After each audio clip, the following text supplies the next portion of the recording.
lead guard ability as the offensive engine for BYU, Yegor Demin. From Baylor, this Big 12 Freshman of the Year is a tenacious on-ball defender with sharp instincts. He is VJ Edgecombe. The 2023-24 EuroLeague U18 Dubai MVP. This fluid forward is an effective finisher and an active defender. From Germany, Noah Essenge. A four-time SEC Freshman of the Week. He's a dynamic guard who flourishes in the mid-range. Out of Oklahoma, Jeremiah Fears.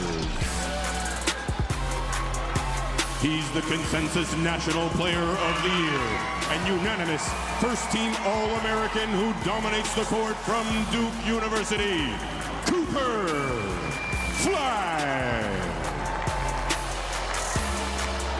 Next, an all-Big Ten third-team pick. This big combo guard gets buckets at all three levels and has a high basketball IQ. From Rutgers, Dylan Harper. This skilled guard out of Illinois brings sharp vision and creative scoring. A Big Ten all-freshman selection, Kaspris Yakutsunis. The SEC Freshman of the Year. This dynamic wing pairs deep shooting range with elite scoring instincts. From Texas, Trey Johnson. He's a pure shooter who excels at creating space and moving without the ball. The 2025 ACC Tournament MVP from Duke University, Khan Kanipo. An ACC All-Rookie Team selection. This mobile center anchors the defense from Duke University. Come on, Malawach. The Big East Freshman of the Year. This tough-minded wing shines with sharp shooting and smart playmaking. From University of Connecticut, Liam McNeely. An all-SEC second-team selection out of South Carolina. This ferocious forward displays good hands and quick timing. He is Colin Murray Boyle. From Georgia, this athletic big man excels as a rim runner and versatile defender. An SEC All-Freshman honoree, Asa Newell. The Big Ten Freshman of the Year. This polished post scorer and aggressive rebounder has a high-level feel for the game. He's out of Maryland, Derek Queen. This Canada native is a three-time Big Ten Freshman of the Week who is named the Big Ten Sixth Man of the Year. A forward out of Illinois, Will Riley. A unanimous Big East All-Freshman selection. This versatile rim protector comes from Georgetown University, Thomas Sorber. The 2024 FIBA Basketball Champions League Best Young Player. This creative point guard is from Saint-Étienne, France, Nolan Traoré. And selected to the All-Big Ten first team, this big man out of Michigan has point forward instincts and a power forward frame. He is Danny Wolf. Fans, let's hear it one more time for this year's draft class. The future starts here. Olivier, thank you so very much. This is the Green Room invitees for the NBA draft class of 2025. On the other side of this break, the draft will officially begin.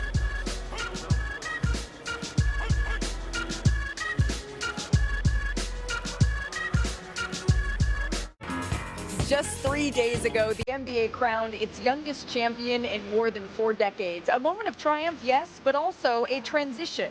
And tonight, that evolution, it continues. At the center of it all, Cooper Flagg, a name already familiar, a game wise beyond his years. But make no mistake, this is no one-man show. This draft is deep, unpredictable, and it's brimming with the kind of talent that doesn't just fill out rosters, it completes them.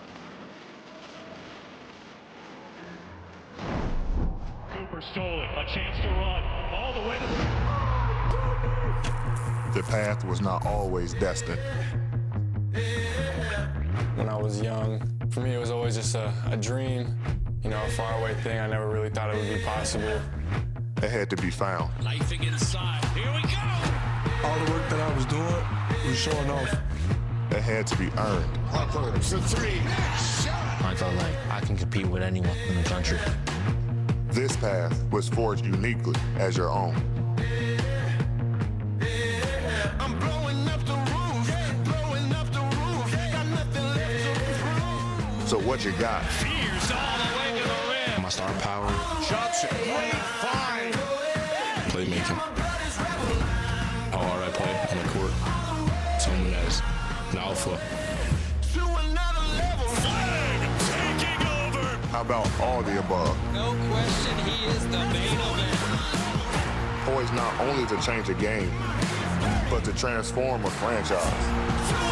The dude is a generational talent. I've been in your shoes. With the first pick. And one thing I know is that this is only the beginning. I'm the best one here. Your new path starts tonight at the 2025 NBA Draft. To another level. Thank you, AD. They've waited their whole lives for this moment, and tonight they dress like they belong in it, with swagger tailored for the spotlight. Of course, there's Ace Bailey, Dylan Harper, and then there's Cooper Flagg, understated and cool even with the weight of tonight. It's all part of a celebratory evening where this has been years in the making. As we welcome you to the 2025 NBA Draft presented by State Farm, alongside basketball analyst Jay Billis, 2008 champ and 2003 first-round pick Kendrick Perkins, do-it-all analyst Andrea Carter. I'm Malika Andrews. We're so looking forward to this evening and spending it with you. The draft, it is about to formally begin. So what do you say to get the festivities started? Let's send it over to Commissioner Adam Silver, who is approaching the podium.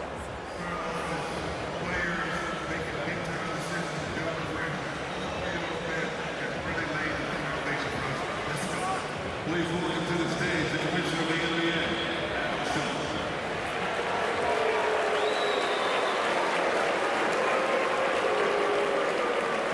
Dallas was right!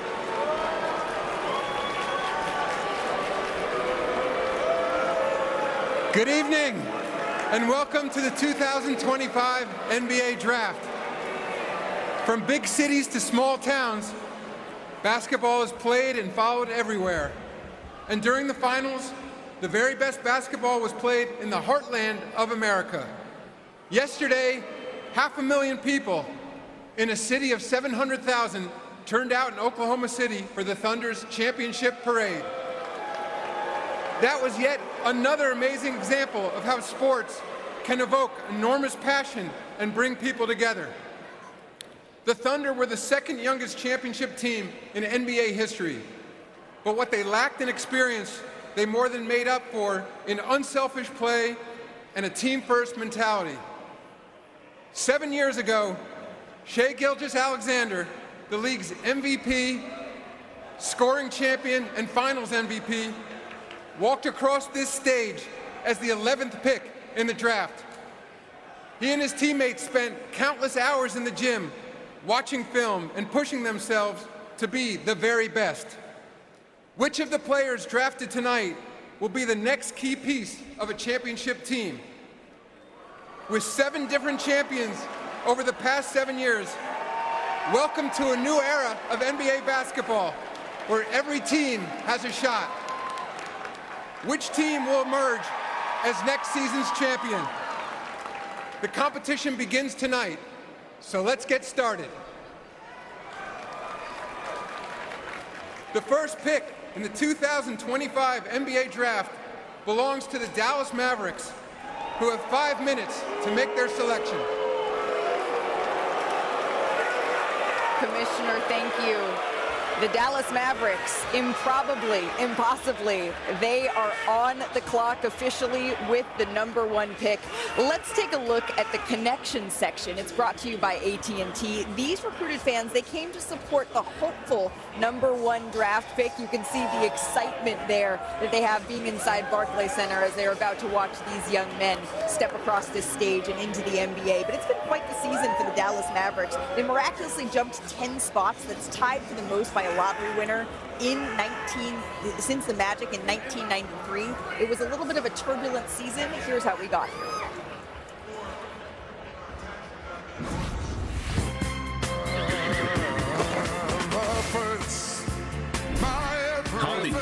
Luka Doncic has fouled out. Obviously, we didn't win finals, but we did have a hell of a season. The Mavericks are trading Luka Doncic for Anthony Davis. The most stunning trade in NBA history. I did know that Luka was important to the fan base. I didn't quite know to what level. I know there's only one like you. He's a man full of emotions tonight. 45 for Doncic. Luka Lunacy returns here to Dallas. #1 pick, Dallas Mavericks. With the first pick,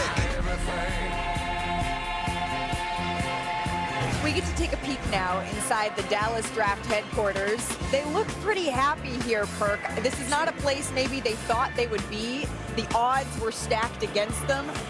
We are pretty certain who they're circling with this pick.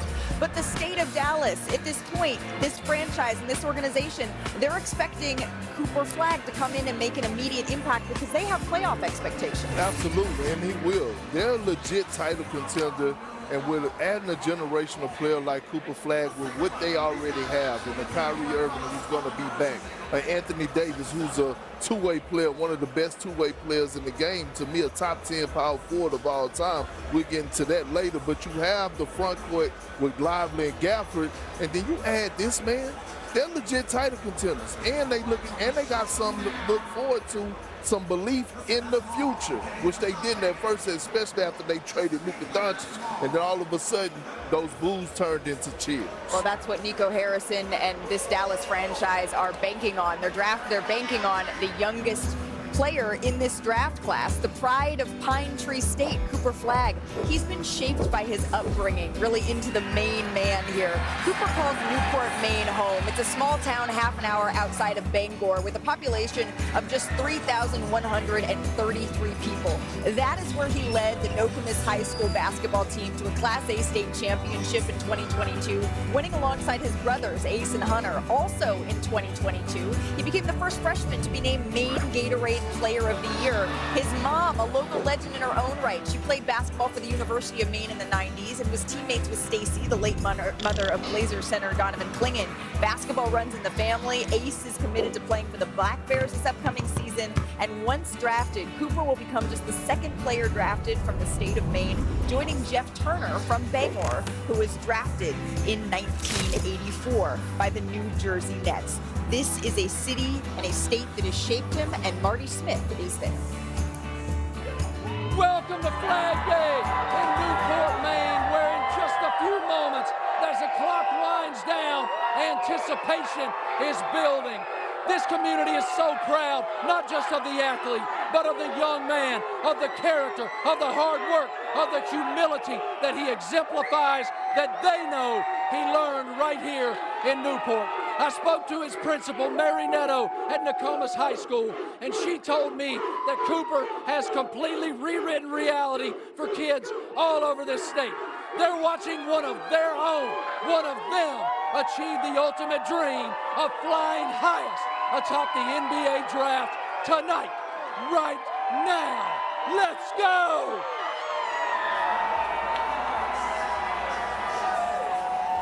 Marty, I don't know how you can't smile when you're watching that scene, that city. This is Cooper's high school in Newport, Maine, watching and waiting for the moment that really is just seconds away at this point, Jay. Cooper is such a tremendous person and even more in some ways tremendous talent. Yeah, I think who he is as a person matches his talent, which is considerable. And you know, it's interesting with Marty Smith in Maine right now. I was there earlier this week for something different. It was a charity event, but when I was walking down the street, it was amazing how everybody wanted to talk about Cooper Flagg, to the point where if Taylor Swift and Beyonce were walking down the street and Cooper was behind them, people would knock them down to get him.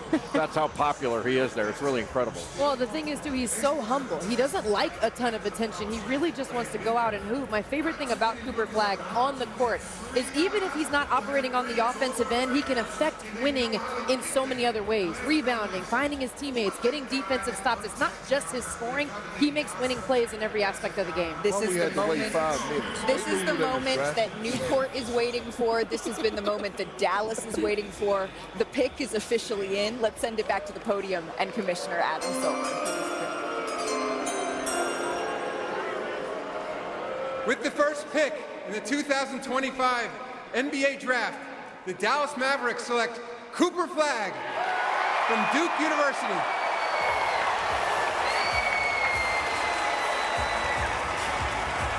There's such a purity to this moment. A young man from Newport, Maine, sharing his childhood dream realized with his mother, Kelly, a 1,000-point scorer in her own right. His father, Ralph, who also played collegiate ball, his twin brother, Ace. And now Dallas, a franchise whose eras are defined by two names, Dirk Nowitzki, who lifted a championship in 2011, and more recently Luka Doncic. But this past season, Dallas made a shocking overhaul, trading away Luka, missing the playoffs a year after making the finals. But tonight marks the beginning of something new. Look at his city representing for him. They had just a 1.8% chance, Dallas did, to land this pick, and yet here they are with the main event. Cooper Flagg, who, Jay Billis, you have called the greatest Duke freshman ever. That's really saying something as he picks up his cap and has his moment with the commissioner. We're talking about Zion. We're talking about Jason Tatum. We're talking about Kyrie. What sets Cooper apart? Yeah, Grant Hill as well. What sets him apart is he plays at both ends of the floor. He's equally as impactful as a defender as he is as an offensive player. He's a complete basketball player. A guy who can be a playmaker at both ends, elite in transition as a finisher, an elite defender. And he's an improved shooter. Early on in his career at Duke, people were questioning his perimeter shot, but in ACC play, he knocked down 44% of his three-point attempts and averaged over 21 points per game. In transition, he is truly outstanding. He's got vision as a passer, but he can also take it to the rack and finish above the rim and do it through contact. But his level as a competitor is something that's rarely seen, in my view, for an 18-year-old kid. He makes the right play. His goal isn't to get 25 in a game. His goal is to make the right play right now. An elite competitor that never backs down from a challenge. He knew what he was getting into when he went to Duke as the #1 recruit in the country, and then he winds up being Naismith Player of the Year, National Player of the Year, makes blocks above the rim, gets steals and deflections, can guard literally 1 through 5. And every challenge he responded to it, but he's also a great teammate, to Andrea's point. But take a look at this against Pitt on January 7th. Everybody remembers the steal and dunk he made, but the play before, he just picked up his 3rd foul early in the second half. A lot of guys would back off, but not him. Guarding in the post, he gets around in front and then takes it the other way for this iconic replay that we saw over and over again on SportsCenter and the like, but it was the play before that he was able to overcome and make. That's kind of what makes him a special player. It certainly is. And now Cooper Flagg is with our very own Monica McNutt. Thank you so much, Cooper. The moment has been realized. How are you feeling? Feeling amazing. It's a dream come true, to be honest. I wouldn't want to share it with anybody else. You mentioned sharing it with anybody else. We've got the Flag 5 here. How much have these people meant in getting you here? I mean, I wouldn't be here without these people right here and all my people back home in Maine. 5 people up in the box up there. They're here for me, and I wouldn't be here without them. So it just means so much to see everybody here and supporting me. Mom Kelly, Dad Ralph are here. But when you put the ball in your son's hand, what did you hope to instill to him that a night like this might come true? I just hope that he loved the game as much as we always have. And, you know, we're just thrilled that he did love it and he got to this moment. It's incredible. All right, we've got the whole contingency here. We need to set the record straight, guys. Did Mom actually lose to Cooper in the last game? No, it's not a loss. It was a timeout in the game. It's just been an extended timeout. Okay, so that's the way it goes. I think it goes to you, Mom, for helping get into this moment. Congratulations, Cooper. Thank you. Thank you. Enjoy the night, you guys. Back up to you. Monica, thank you so very much. Duke knows a thing or two, Jay, about drafting players #1 overall. The 31st lottery pick from Duke passes Kentucky for the most by any school here as well. It's okay to show some Duke pride. What's that? It's okay to show some Duke pride. I do. I agreed with you. John Shire, he says that the Cooper Flag is really just a savant with the game. He just has a really amazing understanding for what's required to win and how to elevate everyone around him. And you can see the Dallas Mavericks draft headquarters celebrating here, as well as the watch party. Andrea, he's such a special talent. Yeah, he is. And you mentioned John Shire. Cooper Flag. Oh, there's the jersey already. That's incredible. Cooper Flag didn't become more aggressive on the court until John Shire told him that his teammates needed him to be more aggressive. That's the coachability, the unselfishness. When he realized him being more aggressive helped everyone else, that's when he really turned it up. And I just love, again, the 2,000-mile span between Dallas and Newport, Maine, and the joy that really is reaching these two cities. You can feel it here in Barclays Center. But this is something that is so very special, Perk, to be able to see this kind of reach, this kind of pride in a singular young man. Marty Smith talking about how many people feel like they were a part of this day. Absolutely. They look like one big happy family, but that just goes to show you what type of person and human being Cooper Flag is. Even in this moment, he just settled, right? He's cool, he's calm, but he's grateful at the same time. I love everything about this young man and his family. Sharing this moment with his family that helped him get here, and the handshake once again with Commissioner Adam Silver. In the meantime, the San Antonio Spurs, they have been deliberating with the #2 pick, and their decision has been made. It's time to send it back to NBA Commissioner Adam Silver to see who will be joining Victor Wembanyama and company.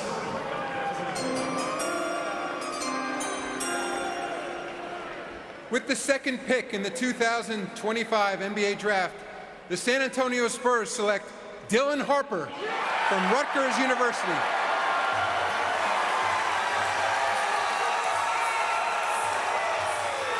The 19-year-old Dylan Harper out of Rutgers. This is, of course, a family and a team, as Ace Bailey cheers him on, that knows this process and stage well. Dylan's mother, Maria, who he is very close with, coached him from kindergarten to high school. His brother has NBA experience currently with the Detroit Pistons. And of course, his father, Ron, was the 8th pick in 1986. He played 15 seasons in the NBA and won 5 championships. Now, Dylan set the Rutgers record for total points for a freshman, as again, he makes his way over to his teammate. We heard him earlier with Monica McNutt saying how much it meant that they were able to share this night together. 2 teammates hopeful to hear their names called. A hug for Agent Bill Duffy as well. But Jay, you see him as probably the best pick-and-roll guard in the draft. Is that right? Yeah, a lefty who's the best pick-and-roll guard in this draft, in my view. A 3-level scorer with tremendous body control, a terrific finisher at the rim through contact. He shot 67% at the rim, but he was also excellent as a pick-and-roll ball handler. Really good in transition.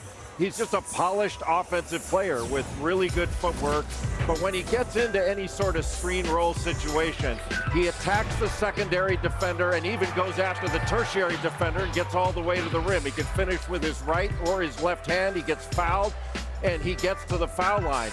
He plays with pace, he's patient, and he makes really good reads. He gets an advantage and then he keeps it and takes advantage of it. He's an excellent playmaker once he gets into the lane. He can pass it. Even though 75% of his buckets were unassisted, you know, he found Ace Bailey a lot, but he's a good passer. He just needs to improve as a shooter. But 17 games he had 20 or more. His physicality a big part of that, and had 35 points in 2 straight games. He was the only player in the country to do that, and the only player in the last 20 years in a major conference to do that. Dylan Harper is the real deal, and with his length, his 6'10" wingspan, I think he can be even more an impactful defender as he goes forward. He scored 564 points this season, a new Rutgers freshman record, and now he's headed to San Antonio, but he's with Monica McNabb. We're here with Dylan Harper, number 2 pick, Mom Maria, brother Ron. You told me a few minutes ago you were just ready to get drafted, and you had a bunch of emotions. Now that you've been drafted, what are you feeling? Man, I'm feeling everything, man. All the emotions mixed in one bucket, from crying to laughing to being happy, everything, man. Just feel everything, man. I'm excited to get ready. I'm excited. Maria, he talks often about how important you have been and the entire family to his basketball journey. What has gotten him here?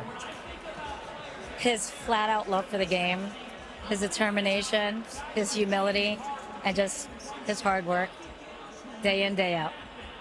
You're headed to San Antonio, an organization that boasts the last 2 rookies of the year. Victor Wembanyama is a specimen unto himself. As a point guard, what makes you most excited to join that organization? Man, I mean, I think when you play with a bunch of great players, it just brings the best out of you. So, I mean, they got a great group of young core over there. I'm just ready to get in there and just make an impact anywhere I can with them guys. Ryan, while we got you here, what do you say to younger brothers tonight? Just savor the moment, man. Just live in the moment, enjoy it. You know, he worked so hard for this, and we all been there for him every step of the journey, and we're so proud of him. And now, you know, I got to be a secondary Spurs fan now. Harper family, Dylan, congratulations. Thank you so much. Thank you.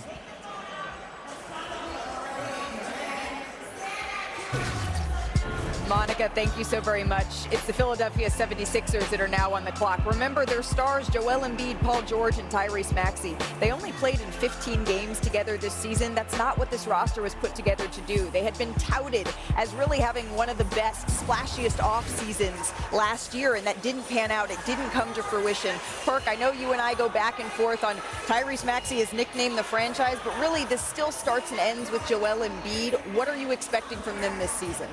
Well, I'm expecting them to try to, to go for it. Right, the East is wide open. We're watching the Boston Celtics right now. They're blowing the whole thing up. Damian Lillard is out. We don't know what's going to happen with the Milwaukee Bucks. That's a good point. This is an opportunity for Philadelphia to capitalize on the moment, and they got to get this right with this number 3 pick.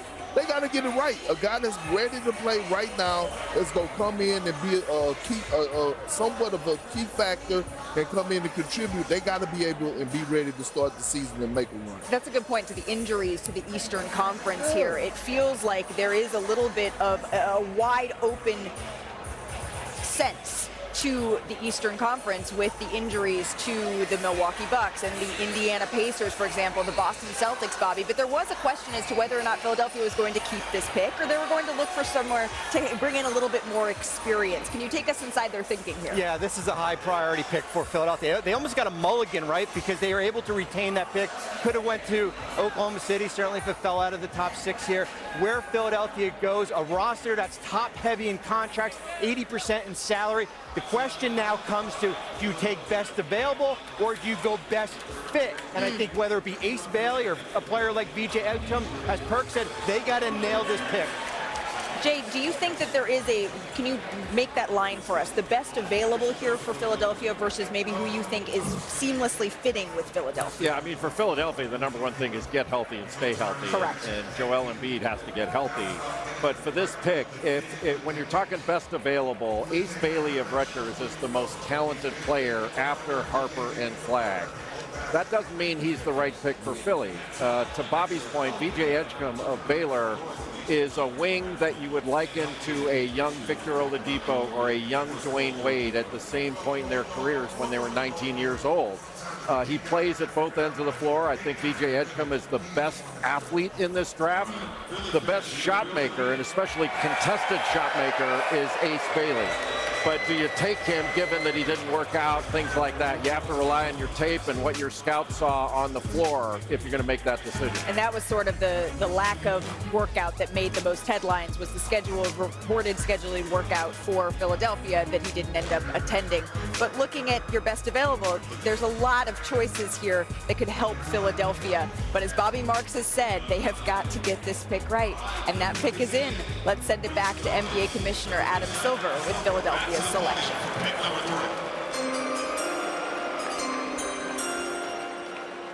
With the third pick in the 2025 NBA Draft, the Philadelphia 76ers select VJ Edgecombe from Bimini, Bahamas and Baylor University.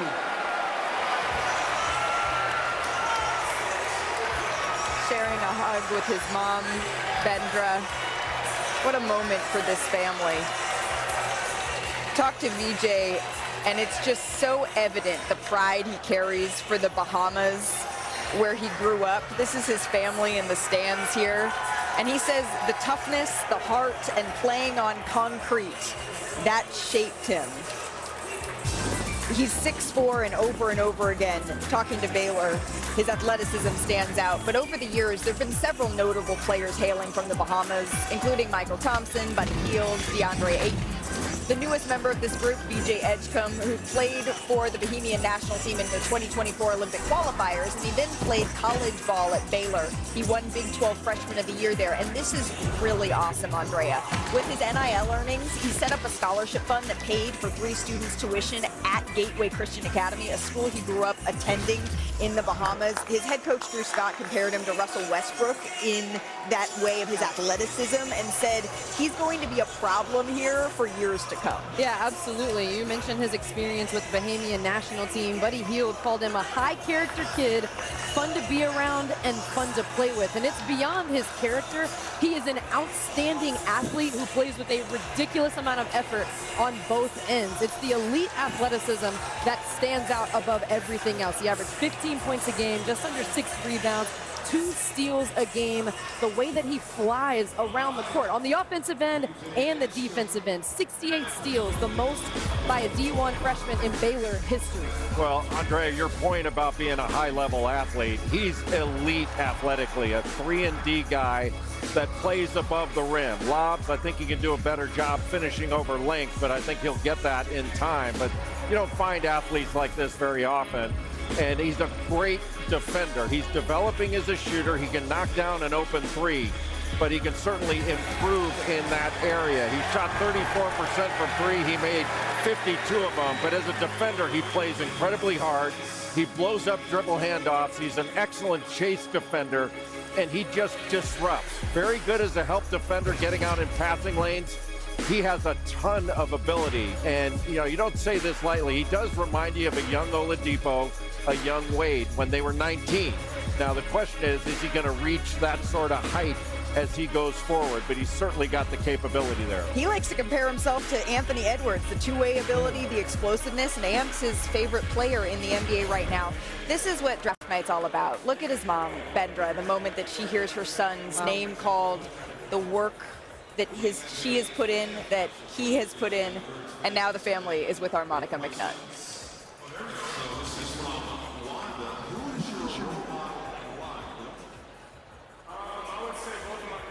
VJ, mom, Bendra, brother, Ritario, I want you to watch this when VJ's name was called a few minutes ago. Tell me what's going through your mind, Mom. I'm a talk, bro, man. Super excited. We came from nothing. Man. We're truly blessed just to be in this position, man. I know the emotions is high right now, so I'm just let it be right now, all right? But the emotion's super high, but we came from nothing. So that's why the emotions are so high right now, man. In your feature, VJ, we saw you talking about playing basketball in the Bahamas, 12-year-old playing against men. I'm not going to ask you, I'm your brother. When you saw your brother at 12 playing against big grown men, did you think that tonight was possible? I'm actually lost for words right now. My brother saw this dream before I did, or before anyone else in my family even did. I'm so proud of him. he got me in tears and I don't even cry. Man, I don't know. I don't got no words either, man. I'm blessed. Me third pick. I mean, it's a dream come true, man. I spent countless years just sitting there watching draft, bro. So I don't even know. I don't know what to do, man.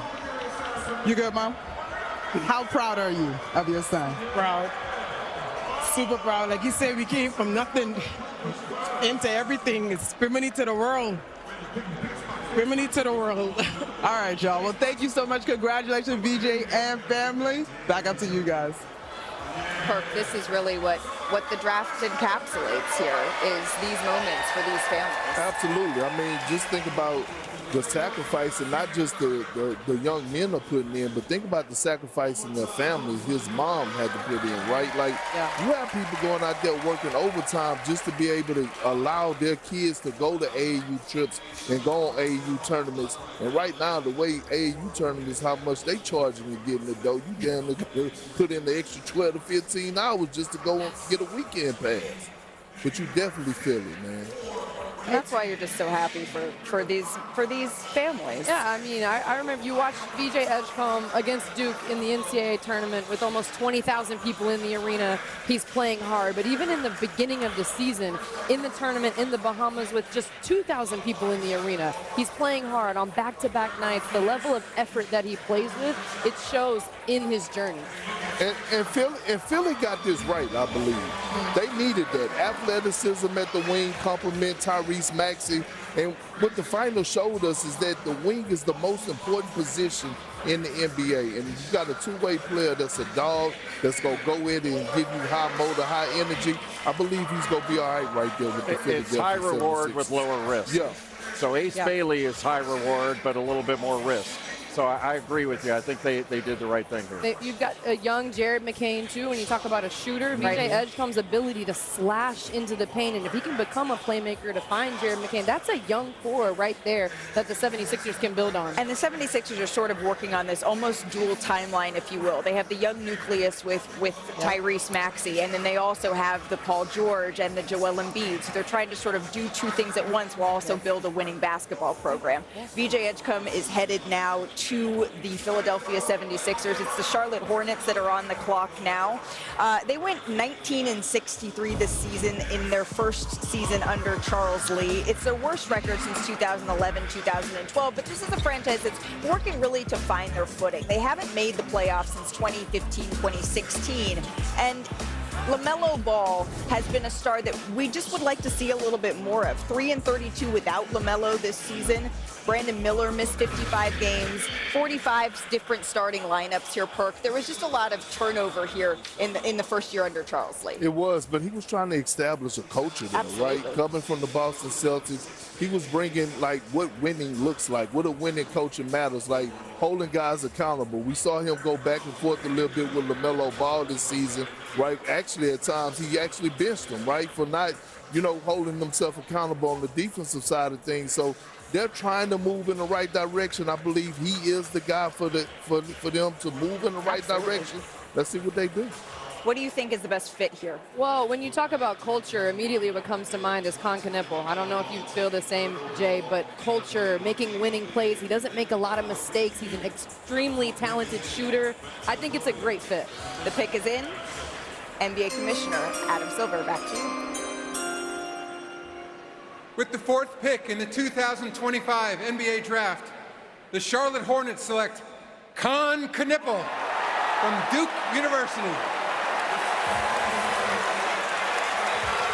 Good call, Andrea.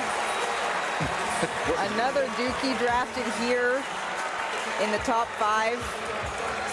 Knipple, he comes from a basketball family here. His mom, Shari, is the all-time leading scorer in Wisconsin Green Bay women's history. His father played collegiate ball, and actually, this is my favorite fun fact, his dad, Con, and his 3 uncles, Clint, Clay, and Cole, they're known as the Flying Knipple Brothers after they won a 3-on-3 tournament. And Cooper says that Con is the hardest player for him to defend in practice. He watches a whole lot of Klay Thompson film. He watches a lot of Jimmy Butler, which I think makes sense, Jay. 6'5", shooting touch, mirroring guys like that.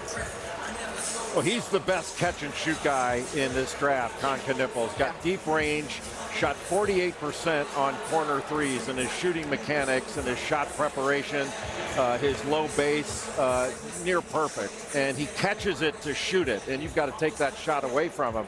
And he can get into the lane with his strength and makes plays off of 2 feet. But as a shooter, there aren't many like him in this draft. It's just catch and shoot, really deep range, and that shot gives him such credibility. He can drive a closeout, and again, playing off 2 feet. But one of the great things about Con Knippel is he is tough, man. He's physical, he gets loose balls, but that shot with his shot fake, he's a straight line driver. When he gets in the lane off a shot fake, he can make a play in the lane and he can make a pass. But he's got a versatile game. He can shoot, he can move without the ball, and he can pass, and he competes and plays hard all the time. But I love the way he gets so many loose balls. It seems like he's always around the ball and had the highest plus-minus in Division I this last year. Such a high basketball IQ. You talked about him moving well without the ball. His eyes find the rim as soon as his hand touches it, and his demeanor never changes. He's so stoic, so under control. Con and the Knippel family are with our Monica McNutt. All right, Con, you're kind of far away from me, but we got your whole crew here, so I'm gonna just come on over to this side. Sharing tonight with these guys, what does it mean for you? I mean, it's such a blessing from God to be able to enter the NBA, but to be able to share it with your family is beyond comprehension. So it's such a special moment for us and for me. Cash, your brother is very poised right now, but I want you to hype him up for his new fan base in Charlotte. What do you have to say? It's awesome. It's a blessing from God. We'll have fun every minute of it. It'll be awesome to watch him from home, go to some games. You were a part of a Duke team. Freshman led the way, an incredible run. How did that experience prepare you to take this next step? You know, there's a big spotlight at Duke, and we us freshmen didn't shy away from that, and it prepared us for the next level, and hopefully that'll carry over. Guys, in our feature, the backyard games were a part of the focus. I know this guy's going to the Charlotte Hornets, but truly, who has the best game in the backyard? If it was on lower hoops than me, I would dominate in the paint, you know. All right, well, we appreciate that. You guys being here. Con, congratulations and starting your NBA career. Thank you very much. This is awesome. See, Monica, that's true sibling rivalries there, because you keep it in the backyard. You don't bring it out into the public. But here, look at this. We mentioned the Flying Knippels, Con, Clint, Clay, and Cole, father and the uncles of Con Knippel. This is that 3-on-3 tournament, Jay. Yeah, is it Flying Knippels or Let It Fly Knippels? More Let It Fly. Well, the Knippels surely did let it fly in the early 2000s, and now the next generation, led by Con, and then you got Cager, the second oldest, and then Kinston, Cash, and Kidman. So we're keeping that. Yep, the bar is set. I see a theme. The bar is set. Now Con's got some cash. Exactly. Con has got some cash. Con Knippel heading to the Charlotte Hornets here. He's moving through here his post-draft workouts. Congratulations to Con and the Knippel family here. The Utah Jazz are now on the clock here. There was a chance that Utah could have had the #1 pick here. When you look at them having the worst record, 17-65 in the NBA this season. Lauri Markkanen, he averaged 19 points. He led the team. It was the first season without a 20 points per game scorer since 2015-16. But they did agree to a multi-year extension with Will Hardy in May. He is signed through 2031. Clearly the guy who is going to lead them through this next chapter. It seems like the Jazz have been in a little bit of a purgatory for a while here, Perk. How can they start to climb out? Well, they got two of the best in the front office. You got Danny Ainge and Austin Ainge. Right, Danny drafted me, so you know he a genius. Oh, so but let's see where it starts right now. I mean, we've been waiting to see. They've been talking about trading the pick, but obviously they're about to do something right here. Let's see what they got. When you're looking at the best available here, Jay, who are you circling? Well, I mean, you still have Ace Bailey available. I mean, he's the best available talent, but who knows? Like he could go here. He could go as low as 8. But Trey Johnson, another outstanding shooter out of Texas. The big guy, Kaman Malawach from Duke. You could see him going there.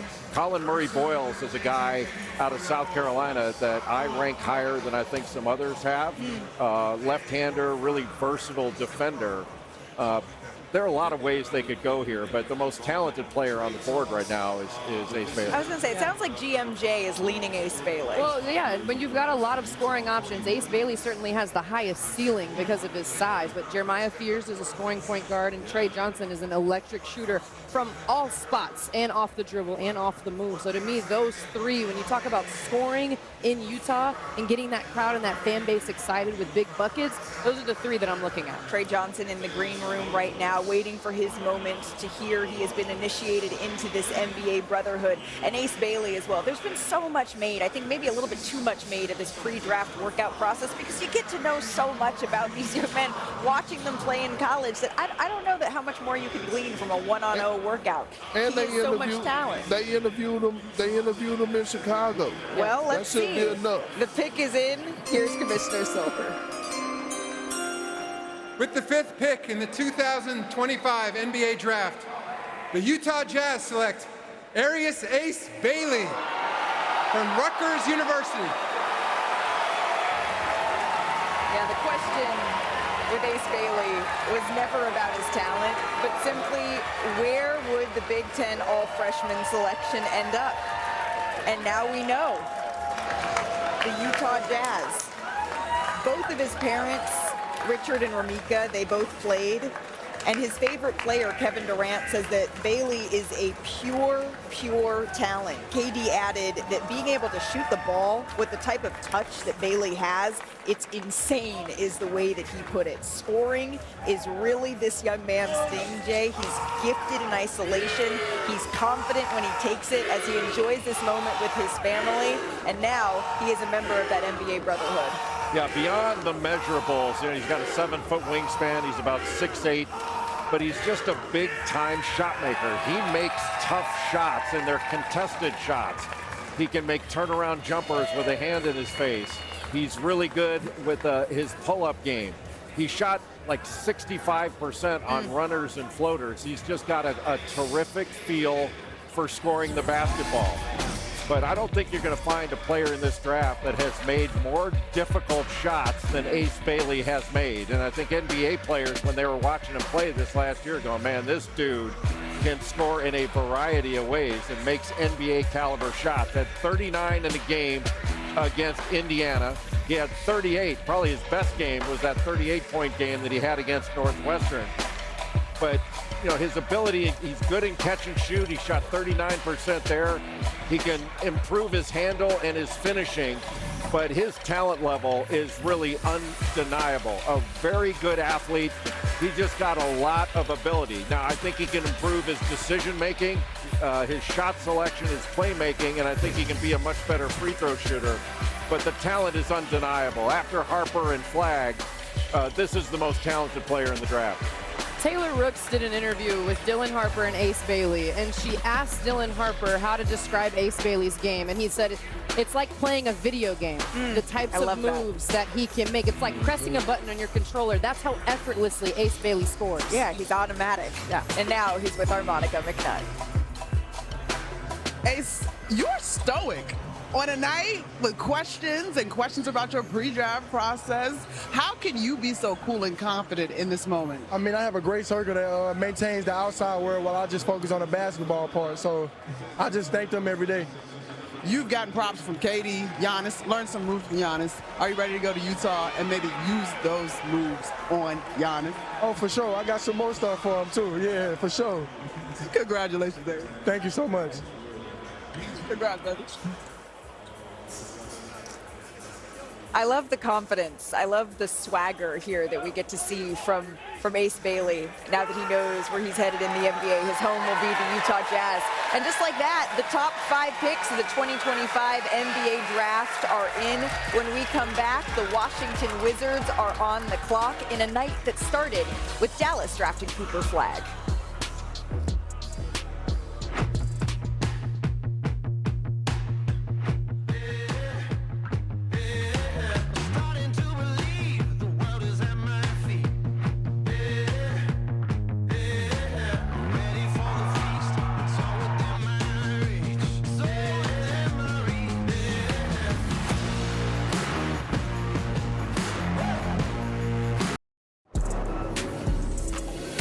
NBA Draft 2025 is presented by State Farm.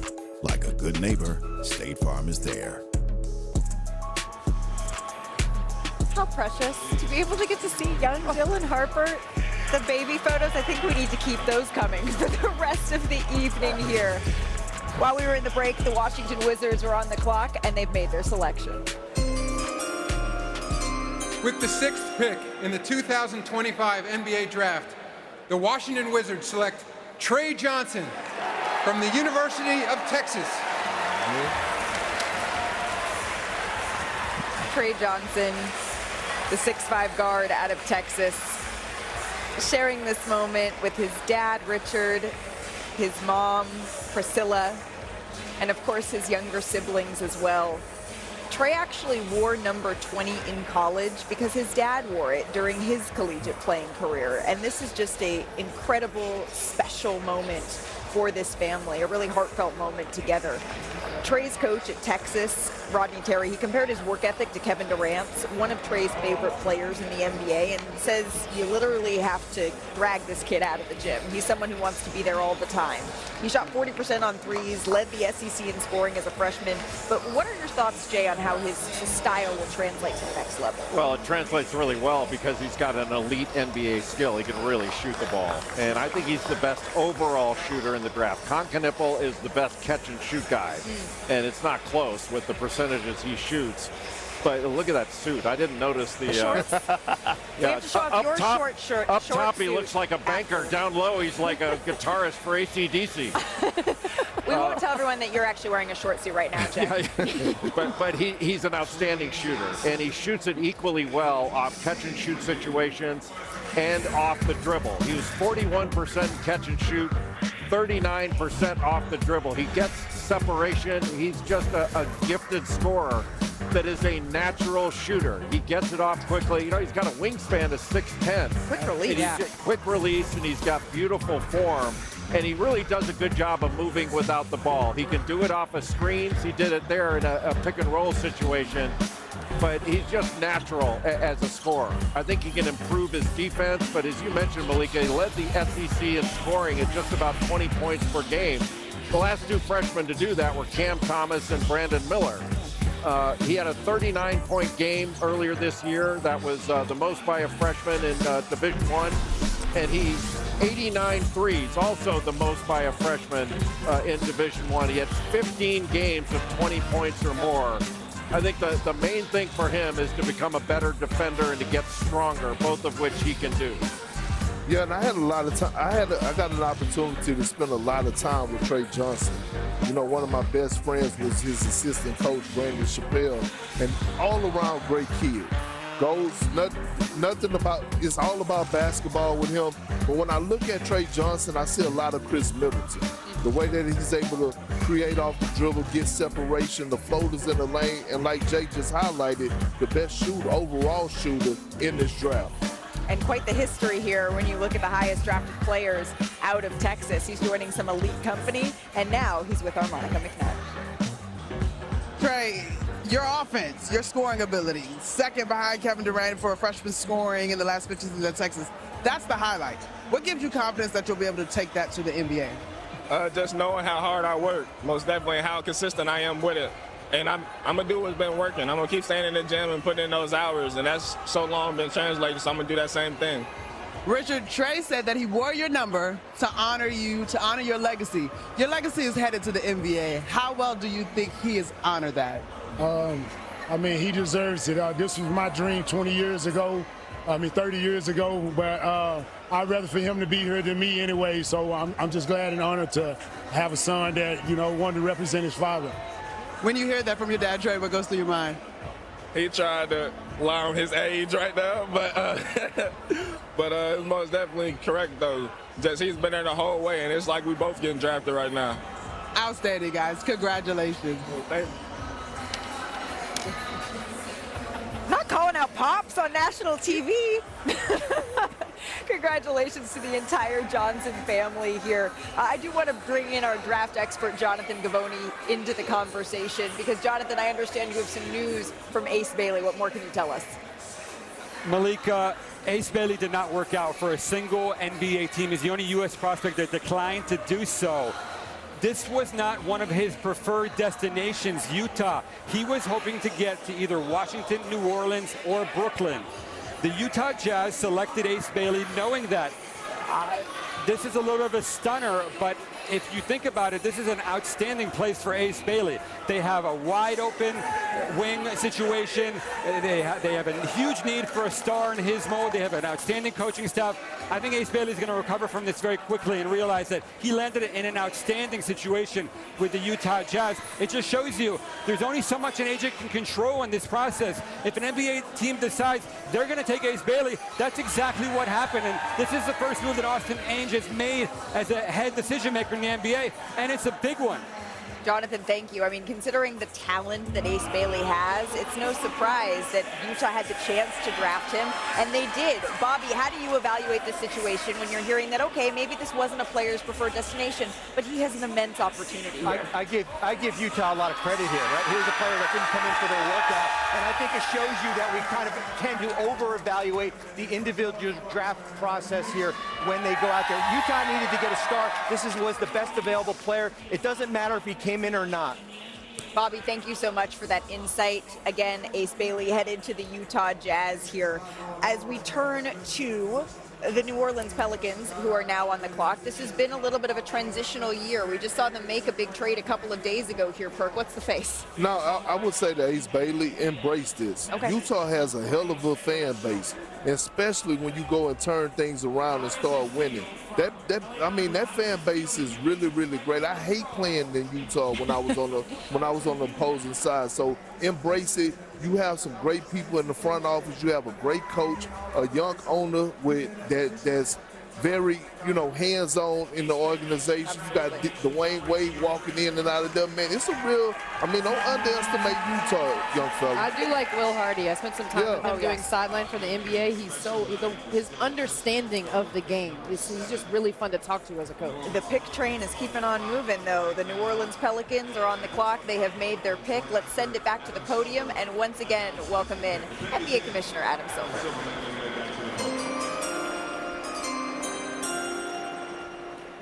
With the 7th pick in the 2025 NBA Draft, the New Orleans Pelicans select Jeremiah Fears from the University of Oklahoma. Gifted is the word our draft expert Jonathan Gavoni used to describe Jeremiah Fears. I would say swaggy as well. His high school coach at Arizona Compass Prep says that Jeremiah, he was just born to be special, and he was born to have an NBA jersey, and now he has one with New Orleans. And of course, he shares this moment with his older brother, who plays at Michigan State, his siblings, Jamari and Skylar, his dad and his mom, who he calls his support system here. His dad played overseas. He studies Ant. He studies Trae Young. He studies Steph Curry. He continues to work on that three-point shooting. And he said, Andrea, that he's going to remember every single person that was drafted before him. He told our Mark Spears, and he's going to remember every single franchise that passed on him. And he is ready to give him that work. He's confident, and his game is a lot like those 2 Chainz, ice cold. That's the way that he plays the game. He's an excellent ball handler with elite speed who can shift gears and change directions at any time. He's fast, but he's also physical, and we have seen how valuable scoring point guards are in the NBA. Yeah, he had 6 games of 25 or more in a game, and 5 of those came against top 25 teams. He led Oklahoma in scoring, assists, and steals. Great speed with the ball, an excellent handle, and dynamic in pick and roll situations. Very productive, uses his body well, a knack to get into the lane and get fouled. Can that translate to the NBA where he shoots as many free throws? He was just an inconsistent three-point shooter, only shot 28% from 3, made 38 of those on the season, but super talented and really speedy with the ball. He also added 15 pounds, the good for kind of freshman 15, when he was at Oklahoma. He's the 7th top 10 pick from Oklahoma, the 2nd freshman, joining Trae Young, who was the 5th overall pick in 2018, to hail from Oklahoma. And now, Jeremiah Fears is standing by with our Monica McNutt. I cannot wait for this interview.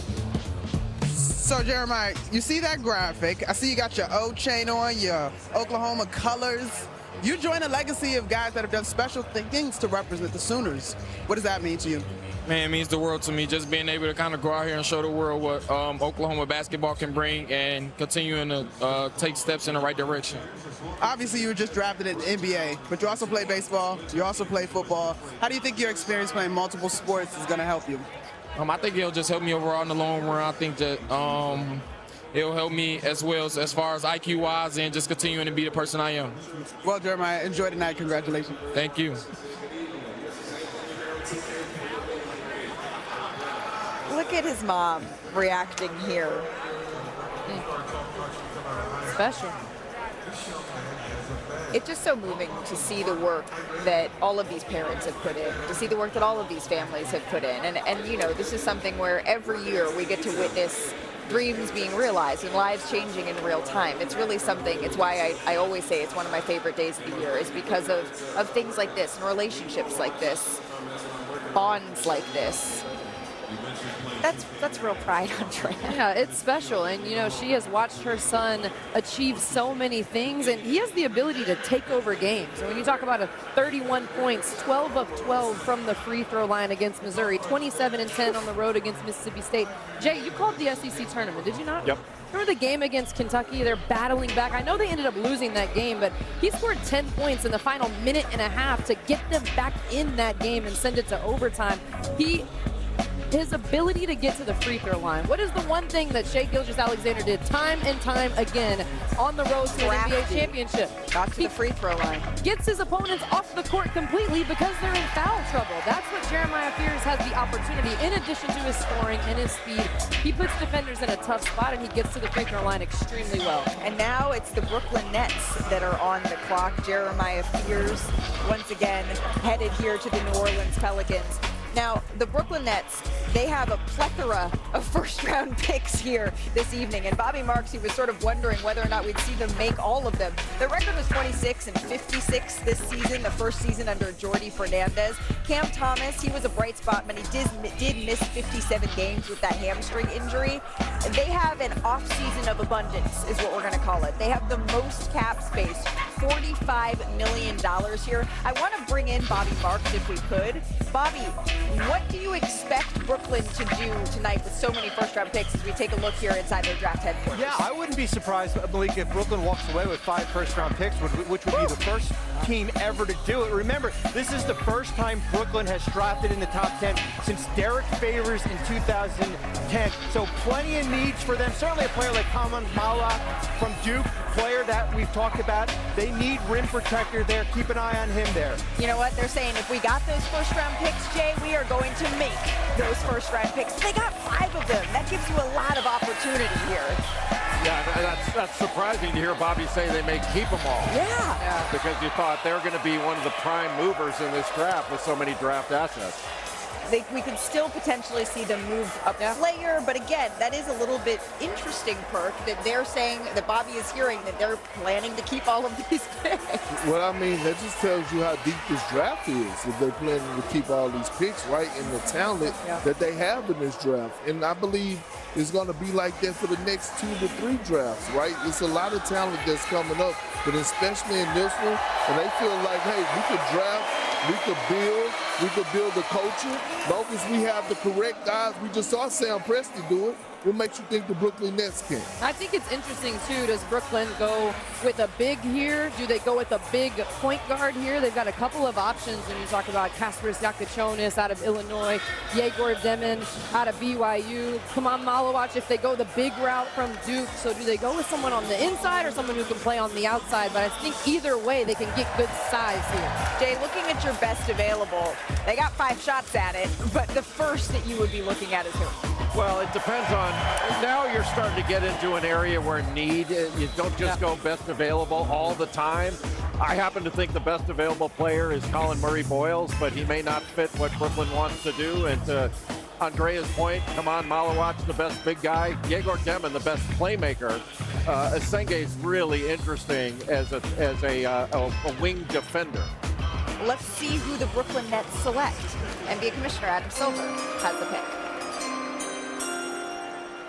With the 8th pick in the 2025 NBA Draft, the Brooklyn Nets select Yegor Demin from Moscow and Brigham Young University. Yegor Demin is the first player born in Russia to be drafted since 2013. He grew up in Moscow. His dad, Vladimir, played professionally in Russia. And actually, I love this. He makes sure, Dad does, to send game feeds to all of Yegor's fans. And those videos include commentary and include analysis that he does in real time. At 15, Yegor became the first Russian on Real Madrid's youth team. And Jay, his passing, that really seems to be his calling card here. 180 assists this season, a freshman record for BYU. Yeah, incredible vision. He was third in the Big 12 in assists, and he was second in assist percentage. You know, you're talking about a guy who's got positional size. He's over 6'8". Another guy with really long arms, with 6'10" wingspan. But with that size and length, he is really big in pick and roll situations. But he's an excellent handler, an excellent passer, and he's daring out on the court. Really good in transition, but elite in passing. His pick and roll vision, outstanding. Got a great feel for the game. One thing he does not do yet is he's not a consistent shooter. Only shot 28% from three. But Malik, you mentioned, set a BYU freshman assist record. Had multiple 10-assist games. He's played overseas. He knocked down 42 threes on the season. He does not hesitate to shoot the ball, but I would call him streaky at best. Just didn't hit a high percentage of those. Well, the Nets, I think, hope Yegor helps this offense. It ranked 28th here this season, and now he joins a handful of players here selected in the top 10 from BYU. And guess what? Wings. Wings. Again, we 10 picks in. What did I tell you, Drell, before the draft? I said, I don't see no big man going top 10. I told you that, Jay. It's the most important position in the NBA right now. And what teams are seeing is they're following the footsteps from the Indiana Pacers and the Oklahoma City Thunder. I want to know where Danny Ainge was on that list. Does that mean he's not in the modern era? What you mean? Yes, that list of BYU guys. The modern era. Not the modern era. The headquarters loved it. Maybe some fans in Brooklyn just wanting to make sure. Does he say who's that? We just told you, sir. He'll show you who he is. He'll show you. He'll show you exactly who he is. Yeah, they didn't like Kristaps Porzingis in New York either. We just need to sit down and keep a cool Tell booty. me you don't watch basketball without telling me you don't watch basketball. Just keep a cool booty up there, guys. But your favorite thing about Yegor Demin? I mean, his confidence, his vision. He says he watches a lot of Cade Cunningham because of the size, the ability to find his teammates. But, you know, I think it's important, too. You talk about him being able to become a better shooter. He talked about that at the Combine, knowing that was something he wanted to prove. And he shot well at the Combine, so it's clearly something that he is putting the time in.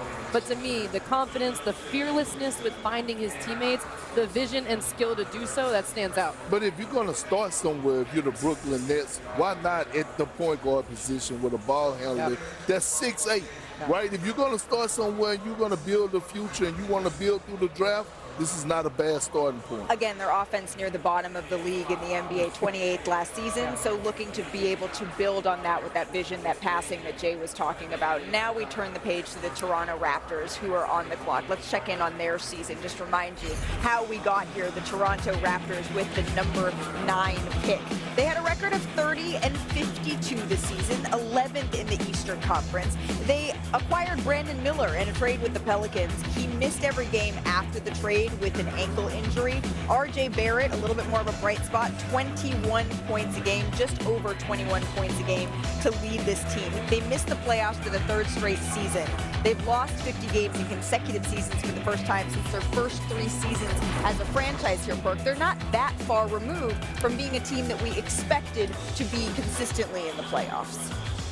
Now I feel like here's the moment when we're about to see a big man. This is the moment right here because that's what they need, right? I don't know if it's Derek Queen. I don't know, you know, but they need a big. I feel like Masai Ujiri knows that. He's stacked at the wing position. He has that. but you need somebody that's going to anchor that middle and be able to protect So the wings that are good. The wings are taken care of. Yeah, No, all flats. you're a wing we fan. good. Yeah. We good. All flats. The Raptors, though, their defense had a huge turnaround. They ranked top 5 over the last 3 months of the season, so a big man would be joining that elite rank, really, Jay. Yeah, and I mean, I think if you're looking for a defensive big man that's a presence in the lane at both ends of the floor, it's Kaman Malawach. But he would be the next best available big guy, a guy who can block shots, excellent offensive rebounder, really good lob threat. And a guy who has ties to NBA Africa, which, of course, the Raptors and Masai Ujiri are very familiar with, Andrea. Yeah, absolutely. I mean, Kaman Malawach, he makes impactful plays. He's a play finisher. So on the offensive end with his dunks, he's a constant lob threat. He rebounds on both ends, and on the defensive end, he protects the rim as a help defender, a one-on-one defender. He played a switching defense at Duke. When you talk about the best available big, especially defensively, would go to Kaman Malawach. What do you think in terms of expectations for the Raptors this season? Obviously, looking at the numbers, Scotty Barnes, he kind of did it all for the Raptors this year. They're looking in an Eastern Conference that is wide open. I would imagine this is the time to try to kind of get back in the mix. Absolutely, and they will. I believe, with a healthy Brandon Ingram, right? You still have R.J. Barrett. I mean, they have the pieces, and I love their coach, Coach Darko. I actually raised him when he was in Oklahoma City. So but he's a great guy, great coach. He has the attention and ears of that locker room. I expect them to make some noise. No, there's no reason that they shouldn't be a top 6 seed in the Eastern Conference this season. When you're looking at the best available, Jay, I know Perk is pointing out their defense and potentially a big man that could come into that fold, but you were saying that your best available, it may not necessarily be a big right now. No, I think the next one up is probably Colin Murray-Boyles on my list from South Carolina, left-hander. Really versatile defensively. I mean, completely underrated. I wouldn't call him a shooter, but really good in the lane, finishing around the basket, and just knows how to play. I mean, I'm a huge fan of Colin Murray-Boyles. And where we talk about Kaman Malawach with his size and his length, Colin Murray-Boyles defends with an IQ. He's got extremely quick hands. He also is better offensively right now than Kaman Malawach, because Colin Murray-Boyles is an amazing passer.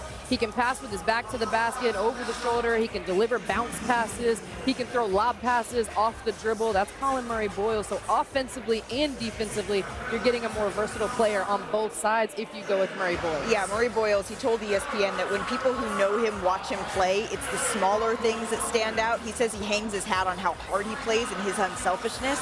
It kind of makes me think of TJ McConnell, who says that playing hard is really a skill. All right, the Raptors pick is in. Let's send it back to the podium.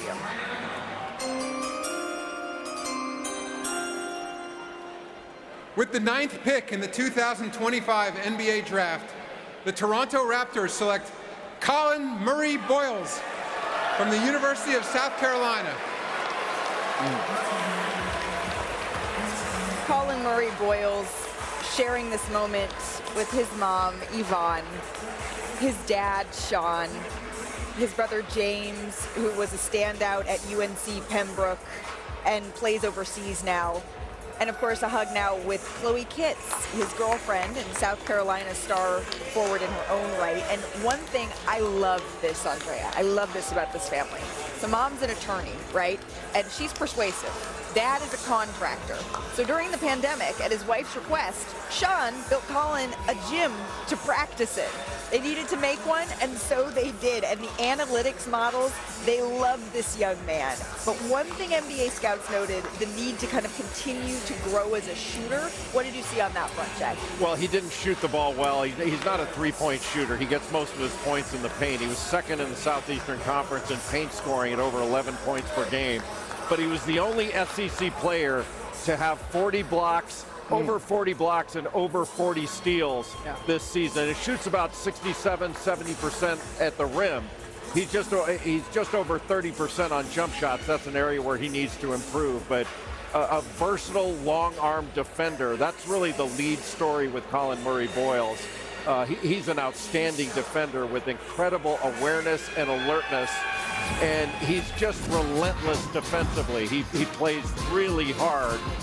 And he's good in the post, good around the rim. We talked about his finishing. He's 67%. He's averaged over 8 rebounds a game. Good offensive rebounder, 2.5 a game.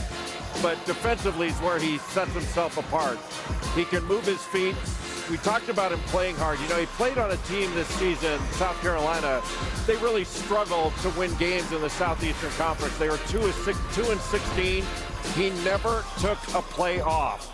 But to Andrea's point, he's a good passer, a good offensive player that scores around the basket. He just needs to be able to stretch that out.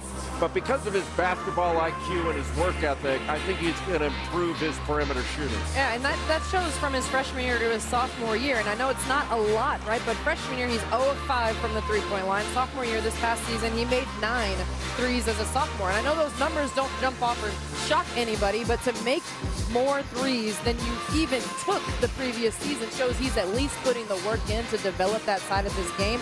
But he scored 11 points in the paint this season. That was second in the SEC. He's got soft touch, he's got good hands, and he connects his teammates on the offensive side. He's an all-SEC second-team selection, and Chloe Kitt's reaction here. I mean, an impressive player in her own right, and now rocking the Raptors hat.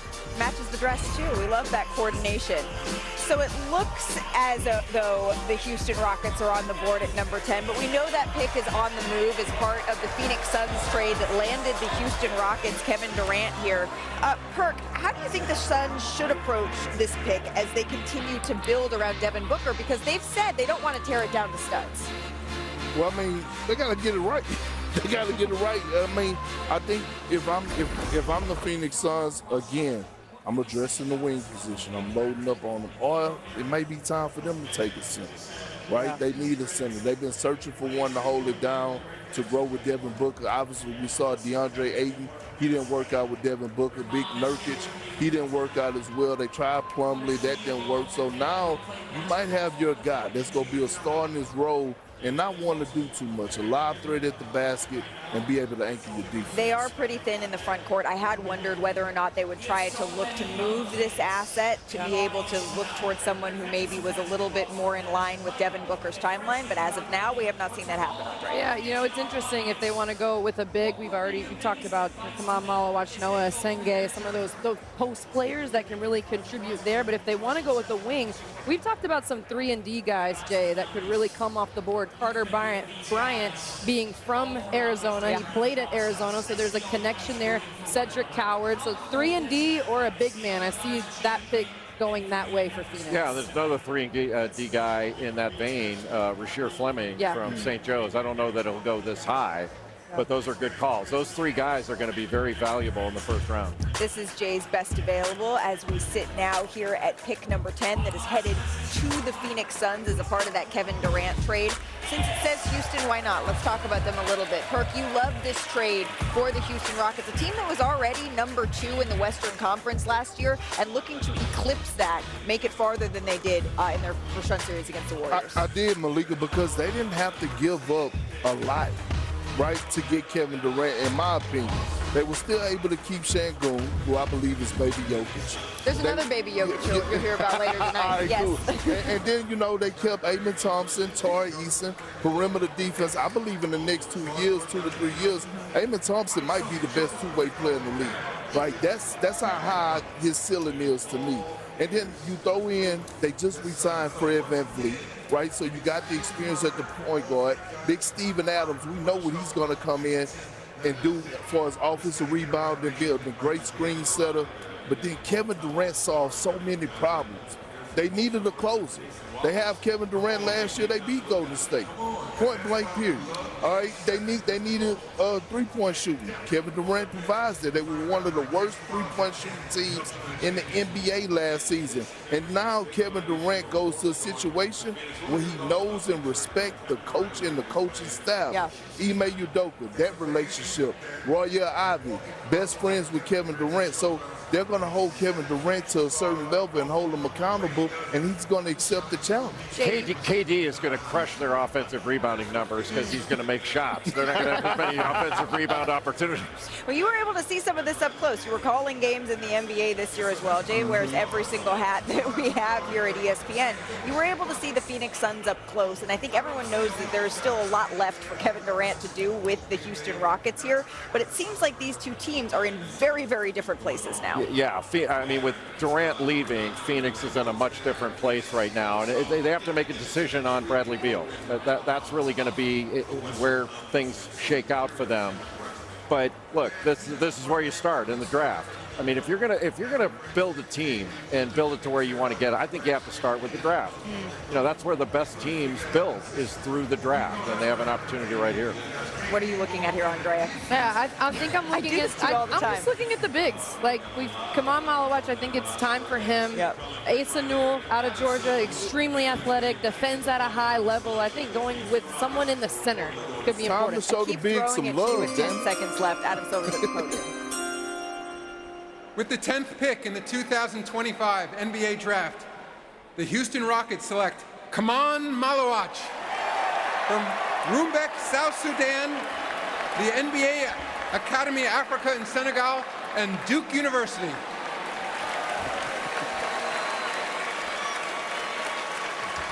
The clear emotion here for Kaman Malawach and his family. You'll remember Kaman not only for his excellent rim protection at Duke, but also playing for the South Sudan team that lost to the United States by just a single point and caught the world's attention.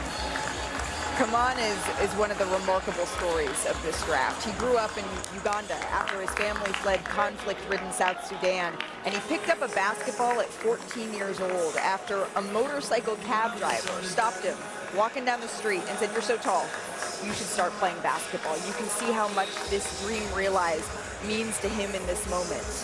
He was discovered by the NBA Academy Africa in 2021, and talk to anyone around Malawach, Bobby, he's an even more remarkable person than he is a player, and that is saying something. Malik, I mean, we're talking about him on the court, but certainly as a human being here, and when you look at what he's been able to do, certainly last year at Duke, but the one story that keeps on sticking out, and he's playing against Team USA, Kevin Durant and Joel Embiid, and seeing his mom, who he hasn't seen in years, walk down that aisle, and it wasn't those two players that intimidated him.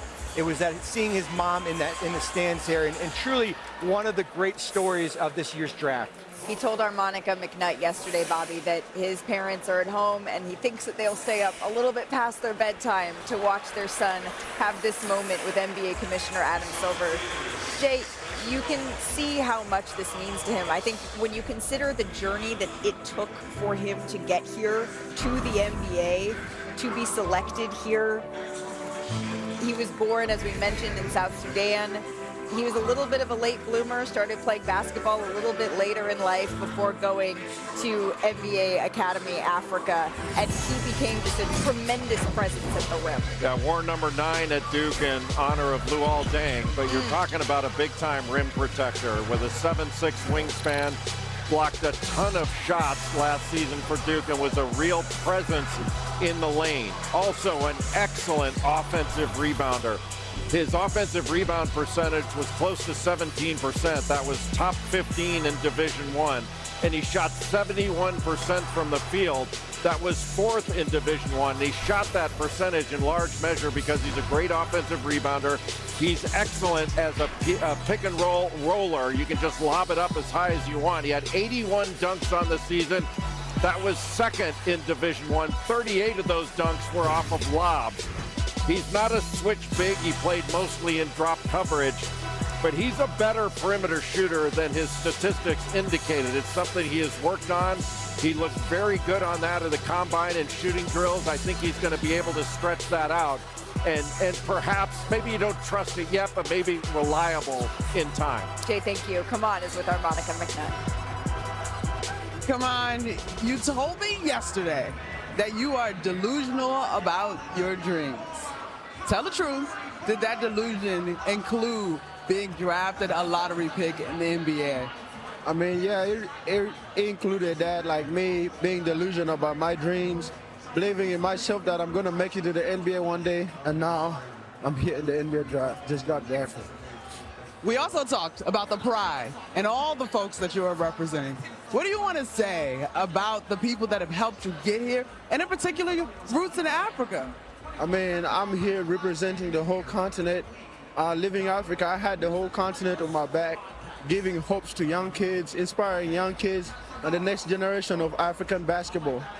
Specifically to your parents, Marid and Owang, what would you say to them as they're watching at whatever time it is where they're watching? I mean, I want to thank them so much for raising me the way they raised me, for making me such a good young man, and raising me the right way and showing me the good values of life. There's such a joy about you, Common. Thank you for sharing that, and congratulations tonight. Thank you so much.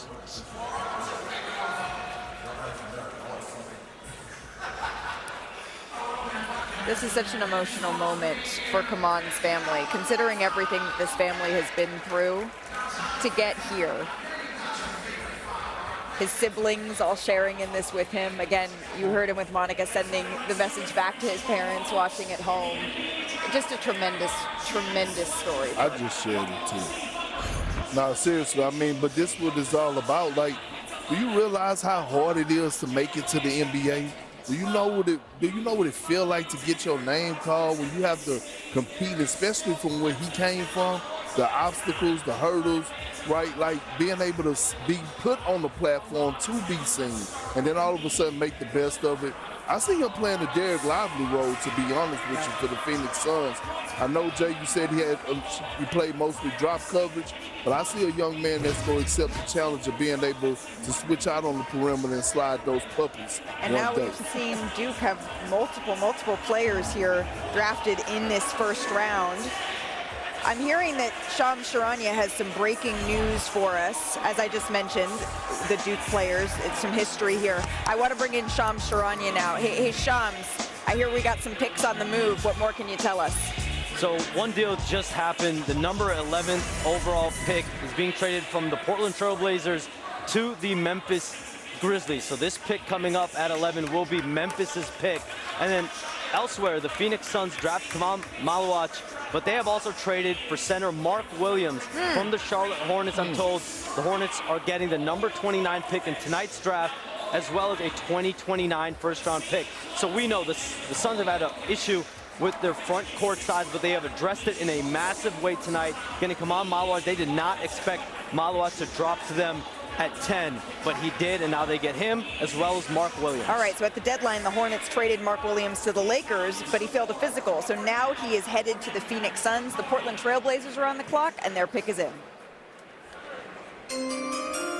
We have a trade to announce. As part of a deal to be finalized later, the Houston Rockets are trading to the Phoenix Suns the draft rights to Kaman Malawach, the 10th pick. And now, with the 11th pick in the 2025 NBA Draft, the Portland Trail Blazers select Cedric Coward from Washington State University. So the Portland Trail Blazers select Colin Coward here. This is a young man with the ultimate bet on yourself story. He paid $25,000 to attend Willamette University after academic scholarship and financial aid.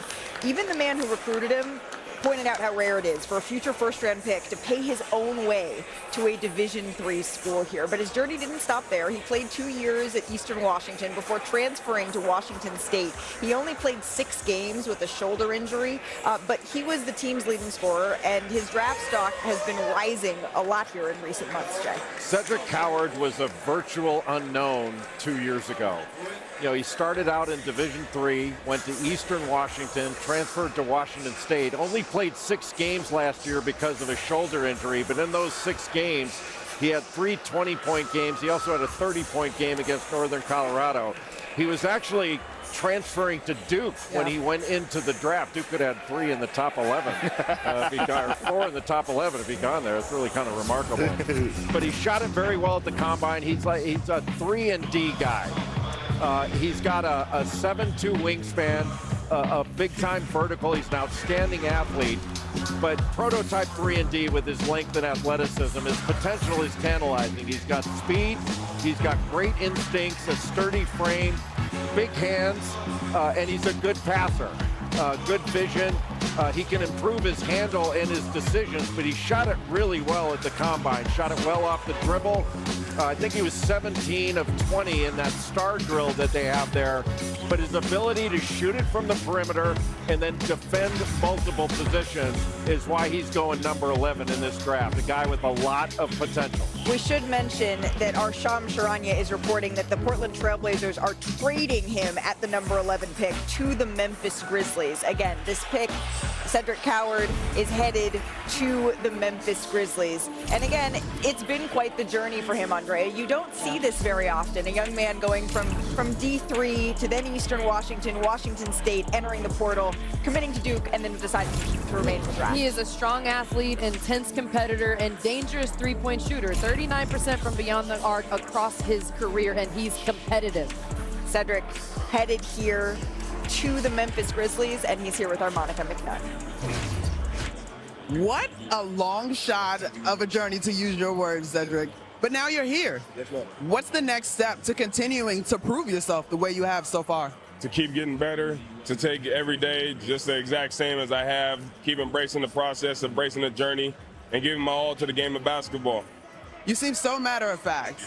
Will you stop, let your shoulders down, savor, and realize the improbability of what you've accomplished tonight? Kind of both. I mean, it's not time to let the shoulders down. It's time to keep the foot on the gas, time to keep going. But for all the kids out there that are similar to me, hitting my story and where I am today, you can keep going if you believe in yourself, have faith in the Lord, and, you know, just work to accomplish your dreams. Outstanding stuff, Cedric. Congratulations. Thank you. Monica, thank you so very much. Fun fact about Cedric Coward, I love that he loves to bake cookies and paint custom sneakers as well. In a night that started with Cooper Flagg being drafted number 1 overall, Flagg will join us here coming up as the NBA draft continues.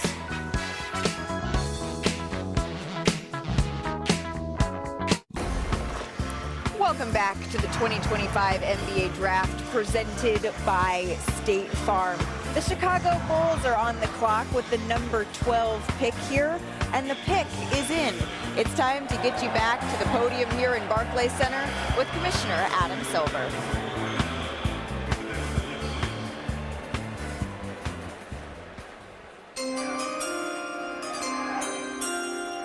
With the 12th pick in the 2025 NBA Draft, the Chicago Bulls select Noah Essengay from Saint-Jean-du-Bray, France, and the Club in Germany. Noah Essengay, one of the risers in this draft. Noah began playing basketball at 12, which was just 6 years ago. He's the second youngest player in this draft, and he played the last 2 seasons in Germany, which maybe is why that fan looked a little bit confused, but he grew up in France, and he made a huge leap productivity-wise year 1 to year 2 in Germany, and says that he watches a lot of Kevin Durant, he watches a lot of Brandon Ingram, and Kawhi Leonard as well, players that can dribble, that can shoot, that can pass and defend, the whole package here. Jonathan, how did you see him raise his game? I mentioned that leap he made from year 1 to year 2 as he has his moment here with NBA Commissioner Adam Silver. Malika, Noah Essengay is a ball of clay at 18 years old, waiting to be molded into a Swiss Army knife two-way forward in the Pascal Siakam mold. He guards point guards at over 6'11" in shoes. He draws fouls in bunches with his fluidity and mobility. He's a smart passer. He wreaks havoc defensively with a 9'2" standing reach. He made huge progress, as you mentioned, as the year moved on, playing high-level competition in Germany, despite being the second youngest player in this draft after Cooper Flagg. He will not turn 19 years old until December 18th. Now, his shooting is thin frame. 2 things he's going to have to work on, but he's been super productive everywhere he's been, and as the type of instincts you can't teach at his size and length. The Bulls will be keeping this pick, I'm told, by the way. Okay, so Noah Essengay headed here to the Chicago Bulls, who are keeping their pick, but that may not be the same for the Atlanta Hawks. Let's bring in our senior insider, Shams Charania. Shams, what can you tell us about the 13th overall pick? The 13th overall pick is being traded from Atlanta to New Orleans. And New Orleans is sending the number 23 overall pick and a 2026 unprotected first-round pick that's going to be the most favorable out of New Orleans and Milwaukee. So essentially 2 first-round picks for New Orleans to move up. And at the number 13th pick, the New Orleans have had significant interest doing a lot of research on Derek Queen. Shams, thank you so very much. So it's going to be New Orleans that's picking 13th from the Atlanta Hawks. They already drafted Jeremiah Fears. They traded for Jordan Poole. So, Perk, their backcourt is starting to take shape here as they wait for DeJounte Murray to return. What else do the Pelicans need? I think they doing the whole rebuild, right? It all starts with Zion Williamson, but you love, they brought in Joe Dumars and brought in Troy Weaver, and they have pieces there to compete.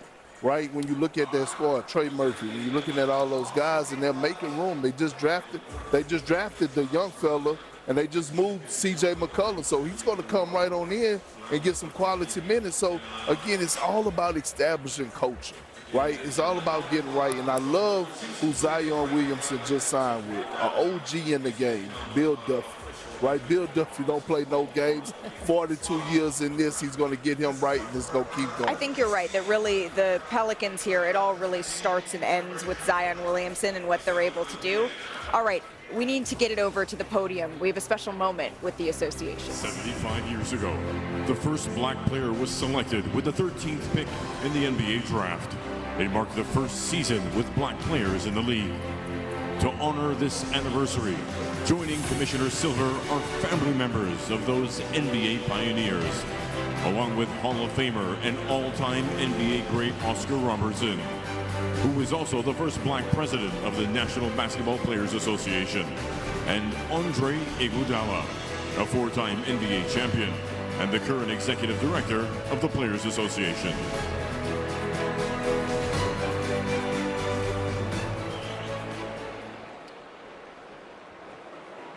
Chuck Cooper, Earl Lloyd, Nat Sweetwater Clifton, 3 NBA pioneers, the league's first black players who 75 years ago made history. As we continue to welcome the next generation of players into the league tonight, we also celebrate the accomplishments of the legends who came before them. Chuck, Kevin, Chetan, your fathers hold a special place in the creation of the modern NBA. They were courageous, they showed resolve, and they represent a through line that continues today, the power of sports to bring people together. We are honored to recognize their lasting contributions to the game. Thank you.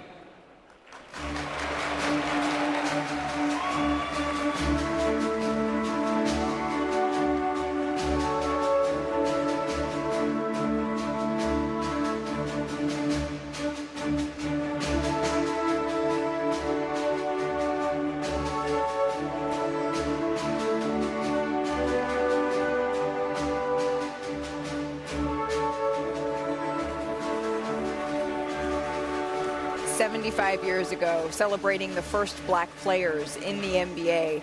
And this is a league that really has been built, I think, Andrea, on inclusivity, on the backs, really, of black players who have made this league what it is today. So it was a nice moment from the NBA there to make sure to recognize the forefathers of the association. Yeah, on the anniversary of, celebrating the men that have created the opportunity for these young men that we just saw and their ability to be here on this stage, to be their authentic selves and have this moment. I mean, a really special moment from the league. And to come up and chat with us as well, Jay. And great to see the great Oscar Robertson up there. He spent some time with Cooper Flagg.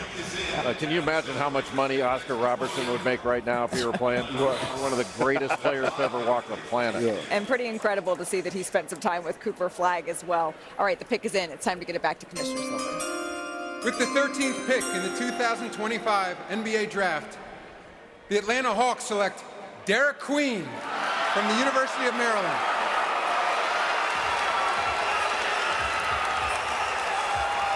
Some clear excitement from the fans here in Barclays Center. And right there, Derek told me that sharing this moment with his mom and doing something great for her means absolutely everything to him. His father passed away when he was a child, and Derek says that his mom made so many sacrifices to be able to get to this point.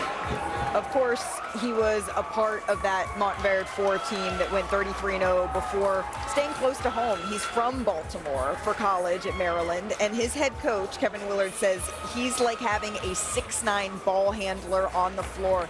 Maybe Perk. That's why his teammates call him Baby Jokic. Oh, he could play. He could play. His teammates call him that name. Yeah. I mean, look, and I see it, right? He's not your today's big, what everybody looking for, meaning being athletic and being a live threat at the basket. He has a high motor. He's relentless when it comes down to rebounding, and he has that soft, feathery touch around the basket. You're okay that nice flow to Baby jump Jokic up. is the nickname you usually use for Alperen Şengün. You're good with 2, yeah? Yeah, 2 I'm Baby good with 2. Jokic. I'm good Okay. with 2. I think of the highlight, Jay, of the season maybe, a game-winning buzzer beater against Colorado State, a running floater at 6'9". Yeah, length and skill is really the headline with Derek Queen. He's got guard skills and terrific post instincts, but he's a mismatch. He's got great hands, great feet. His footwork is excellent, and really a high basketball IQ, a really good touch around the basket.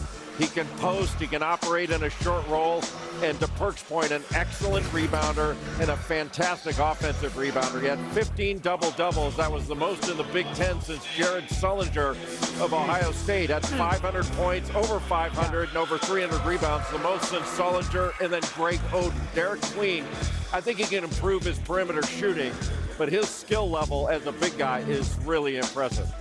His face-up game, his footwork, the body control. Perk, you mentioned the touch. 2 Montverde Academy drafted already tonight. You know, he was doing an interview, Derek Queen, with Gavoni, and I had to write these down because Gavoni asked him who he watches. This is Derek Queen. He named so many different players for specific reasons. He said AD for how he gets to his spots, Melo for the footwork, Shea for how he draws fouls, Jokic for playmaking, and Embiid for using his force. All of those players, that's who he watches to create his game. And now Derek Queen is with Armonica McNutt. Derek, standing with your mom, Lisa. Okay, we got to go through your basketball last 3 months or so. The game winner, or in the NCAA tournament, or tonight. I need you to rank both of them. Definitely tonight. Definitely, because I might hit another game when you never know, but this is a one-in-a-lifetime opportunity. When you saw him hit that shot, Mom, what did you think in terms of the opportunities that he continues to give himself through the game of basketball? It's just a blessing, and I just thought I just knew that it was amazing. It was just so amazing. As you head into your NBA career now, Derek, in your feature you talked about all your confidence. What are you bringing to the organization that you joined? Winner. I feel like I proved that everywhere I went, and then like a person that's ready to compete and just bring whatever a coach needs. You guys, Derek, Lisa, thank you so much. Enjoy tonight.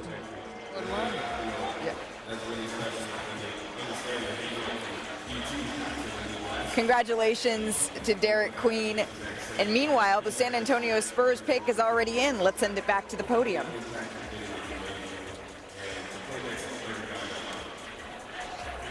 We were just told that the commissioner just needs a little bit more time, but I'm seeing the signage that says the pick is in. So San Antonio picking again here. And now the commissioner is truly ready. Let's try one more time, sending it back to the podium and NBA Commissioner Adam Silver.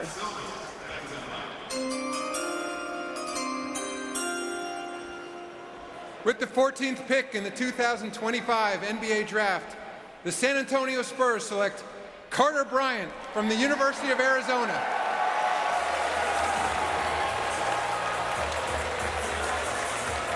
I think this quote from Arizona head coach Tommy Lloyd sums up Carter Bryant pretty well. He says, quote, he checks 2 boxes that are really hard to check. He's an elite talent, and he has elite character. He comes from a basketball family. His father played college ball at Long Beach State. His grandfather is a member of the Deaf USA Basketball Hall of Fame. So his mom is a sign language interpreter, and Carter is fluent in American Sign.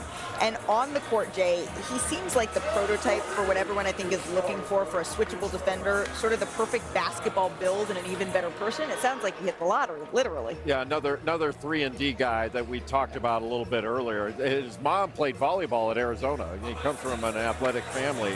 He only averaged about 6 points and 4 rebounds a game, but he made 39 threes on the year. He shot 37% from 3, and he's a versatile defender. He's got size, he's got length, and he's got excellent athleticism. So as a wing, he's got a tremendous amount of potential as a switchable defender, as you say, and he can hit a standstill three-point shot. So he can guard 1 through 4. He was second on the Arizona team in block shots. His assignment when he was the primary defender, he held his assignment to 37% from the field. He had over 25 blocks and over 25 steals. He was only one of 9 freshmen in the country to accomplish that. And almost half his points came off of three-point field goals. So he can spread the floor, but really where he sets himself apart is as a defender. His versatility, his hands, his length, and he plays hard. And he was willing to play a role this last year at Arizona. He wasn't relied upon to be a primary scorer. He just busted his tail defending, getting to the glass. He wasn't expected to score, but when he had an open shot, he hit it. He played limited minutes, but before February, he had 15 games with less than 20 minutes, and he earned more time as the season goes on. After February, just 2 games with less than 20 minutes. He's a high-flying athlete, 39.5-inch max vertical, and a great motor, and like you said, Jay, a consistent three-point shooter. Yeah, he was top 10 in just about every category. And he's what the Spurs need. A 3-and-D guy. Reminds me a lot of OG Anunoby. Yeah. Now the defending champs, they're on the clock. The Oklahoma City Thunder at number 15. That'll complete the lottery here, the 2025 lottery. But we have seen plenty of talent come out of the first round, even outside of the lottery. You think of Tyrese Maxey, Pascal Siakam, who we just saw in the NBA Finals. Rudy Gobert was the 27th pick. DeJounte Murray, of course. Jimmy Butler. Desmond Bane. Our very own Kendrick Perkins, a gem to come in the first round outside of the top 15. When you're looking at the best available here, who could be the Kendrick Perkins, that gem of tonight? Nobody can be another Kendrick Perkins. Let's not get crazy here. But there is some value here. Asa Newell, long, athletic, excellent rebounder. Thomas Sorber from Georgetown, a rim protector, a guy who can really control the lane. Jace Richardson, the lefty, he's small, but he can really score. And I really like Kasparas Yakachonis as well. And then Rasheer Fleming, who we talked about, another 3-and-D guy. And no worries, whoever drafts Kasparas Yakachonis, he is known as KJ, so the fan base will be very... What's his name again? You can call him KJ. Yeah, stay away from that one. The 2025 draft will be right back. Gosh. So it was just on Tuesday that the Oklahoma City Thunder Perk were celebrating their first championship in franchise history. We got to work on the footage, though. It was a party, and the footage is a little grainy. Hey, look, everybody back off the hate on my OKC Thunder. It's their first time, okay? This is not the last one either. Well, they learned how to pop champagne. They are the NBA champions, but they're also picking here at number 15. The pick is in. With the 15th pick in the 2025 NBA Draft, the Oklahoma City Thunder select Thomas Sorber from Georgetown University.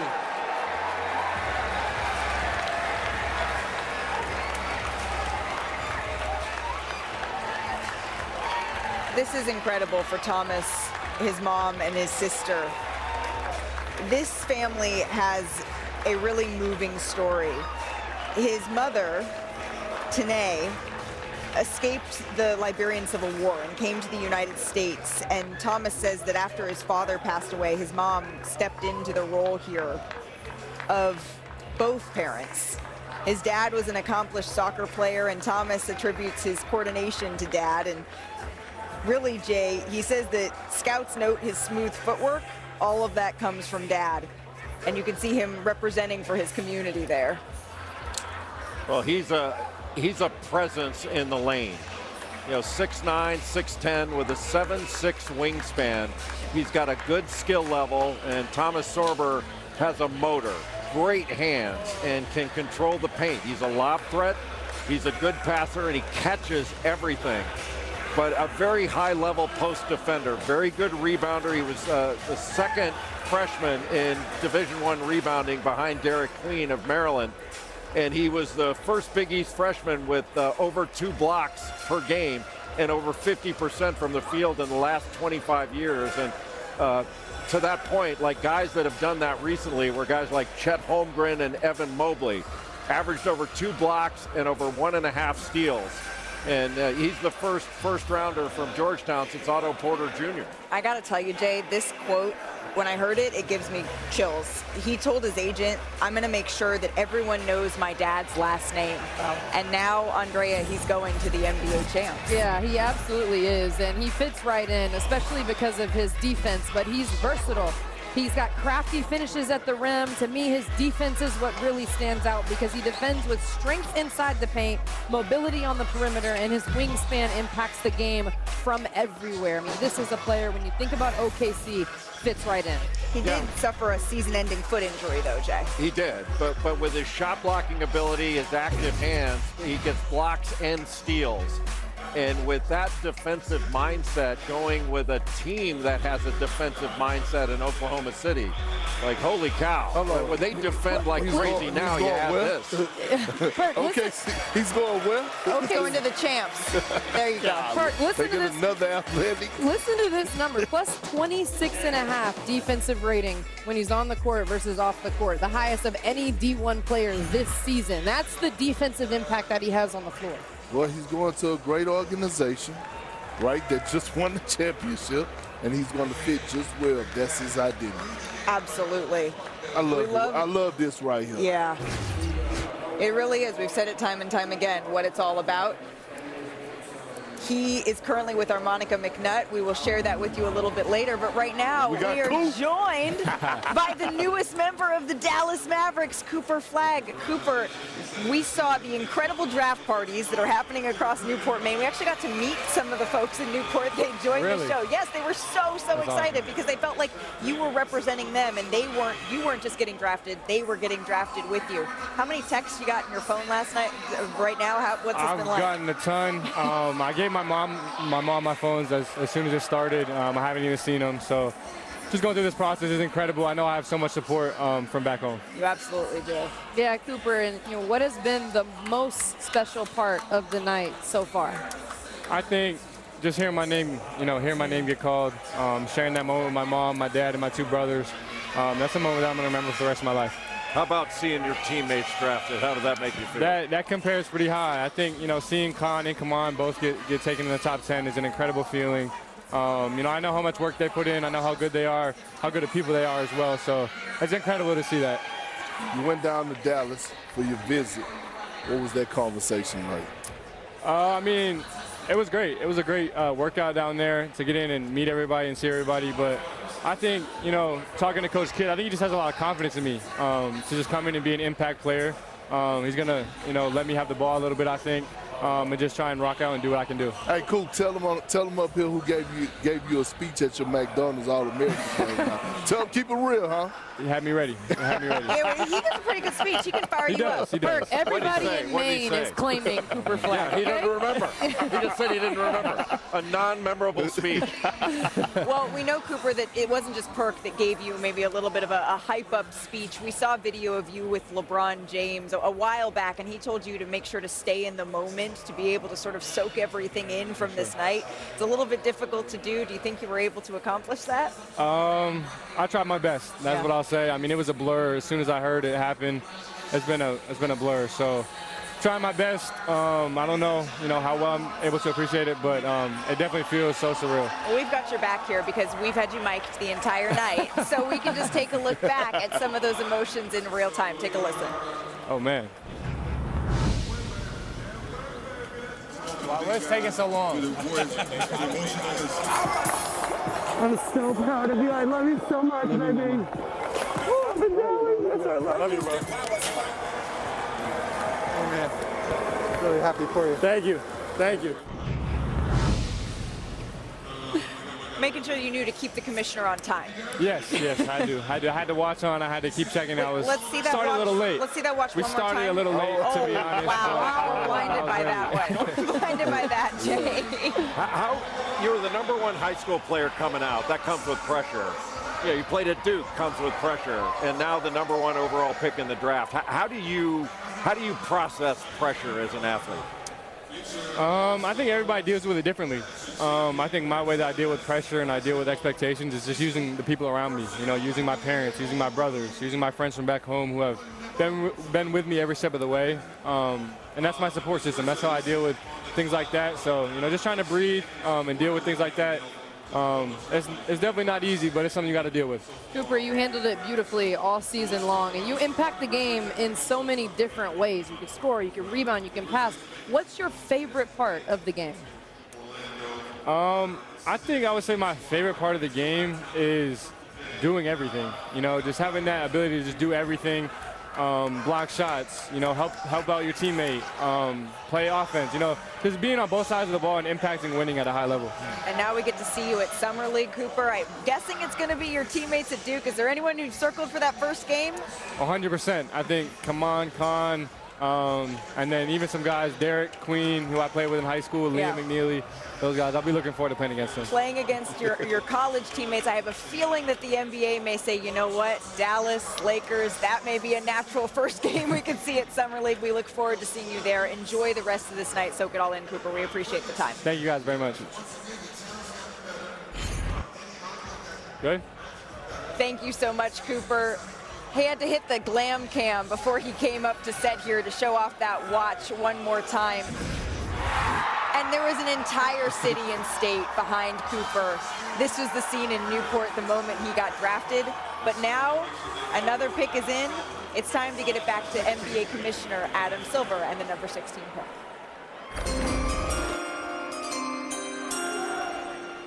With the 16th pick in the 2025 NBA Draft, the Memphis Grizzlies select Yang Hansen from Zibo, China, and the Qingdao Eagles.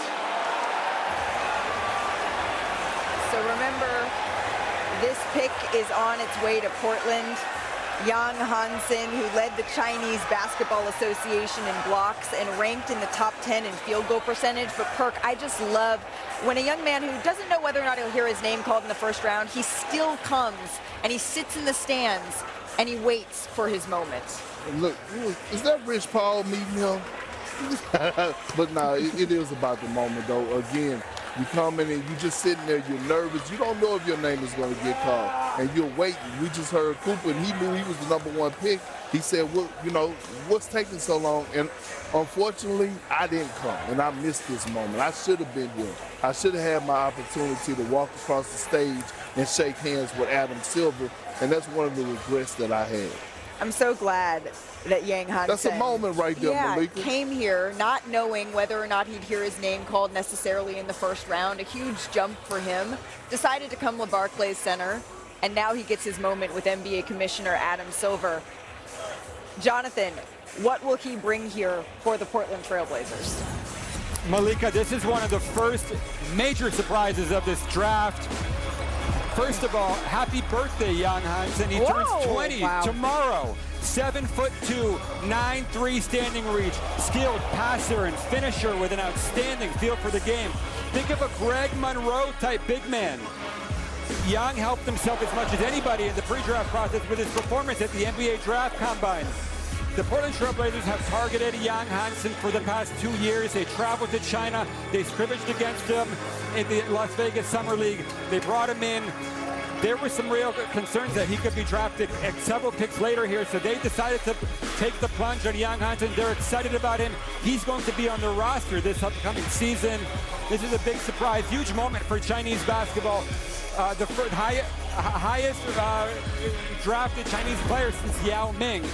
So incredible moment here in Brooklyn. It's going to be really exciting to see Yang Hansen on the Portland Trail Blazers next season. Yeah, you mentioned Yao Ming, Yi Jinlan, and then now Yang Hansen, a huge moment. And like you said, Jonathan, one of the biggest risers we have seen thus far in this draft. Remember, again, it says the Memphis Grizzlies, but Yang is on his way to the Portland Trail Blazers here as a part of this deal that sends Cedric Coward to the Memphis Grizzlies, that 11th pick this evening. And then the Trailblazers receive, in addition to Yang, the 2028 first-round pick via Orlando, and then 2 future second-round picks here as well. We'll leave it up for a second. Make sure you can take a photo. Everyone's got it, understands the trade. But this is really, really interesting here, Jay, when you see a player who maybe didn't know whether or not this was going to happen tonight, and here he is. Yeah, it's nice that he was here. But to Jonathan Givony's point, it's a surprise. Yeah.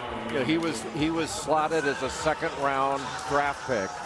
But it goes to show for Portland, when you target a player and that's who you want, what difference does it make? Take him when you have the opportunity to take him. Absolutely. And now Jonathan Givony is saying he is going to be playing for this Portland Trailblazers roster this upcoming season. Let's turn to the Minnesota Timberwolves. On the clock now here, Kendrick Perkins. We saw them make a run to the Western Conference Finals this year, fall short against the Oklahoma City Thunder. Here we're checking in with their draft headquarters as they deliberate, make some decisions. We'd heard them as a team floated even potentially for Kevin Durant. This is a group looking to be able to make a splash, once again, eclipse a Western Conference Finals run in a very, very crowded conference. I would like to see them draft another ball handler, but a big ball handler. I don't know what's out there right now, Jay, Drell, y'all could dive into that, but I believe they need another facilitator, another point guard. Be interested to see who they take at this pick. Well, the pick is in here for the Timberwolves. Let's send it back to the podium once again, and NBA Commissioner Adam Silver.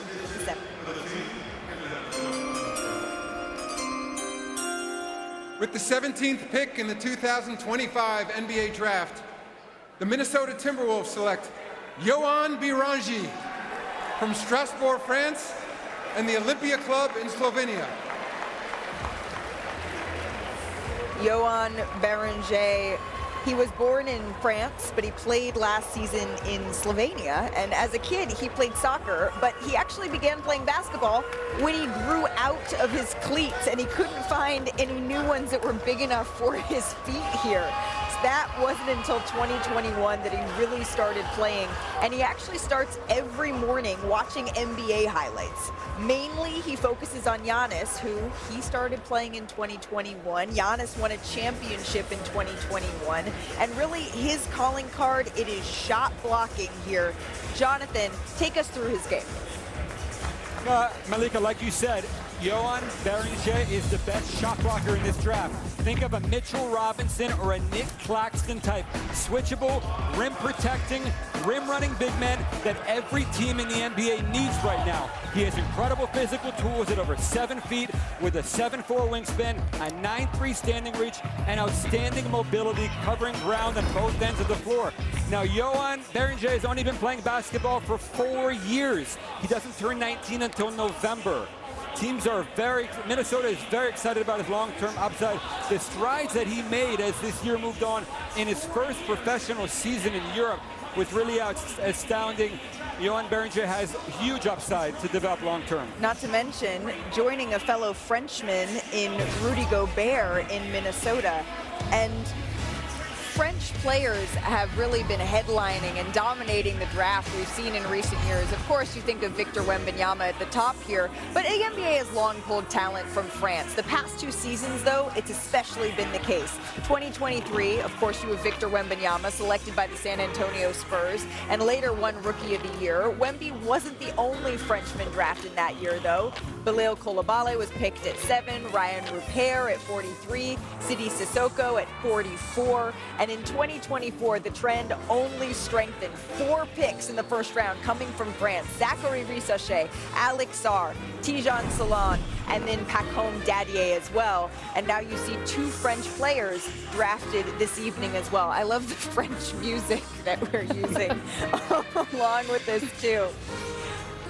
The NBA draft will continue here coming up after the break.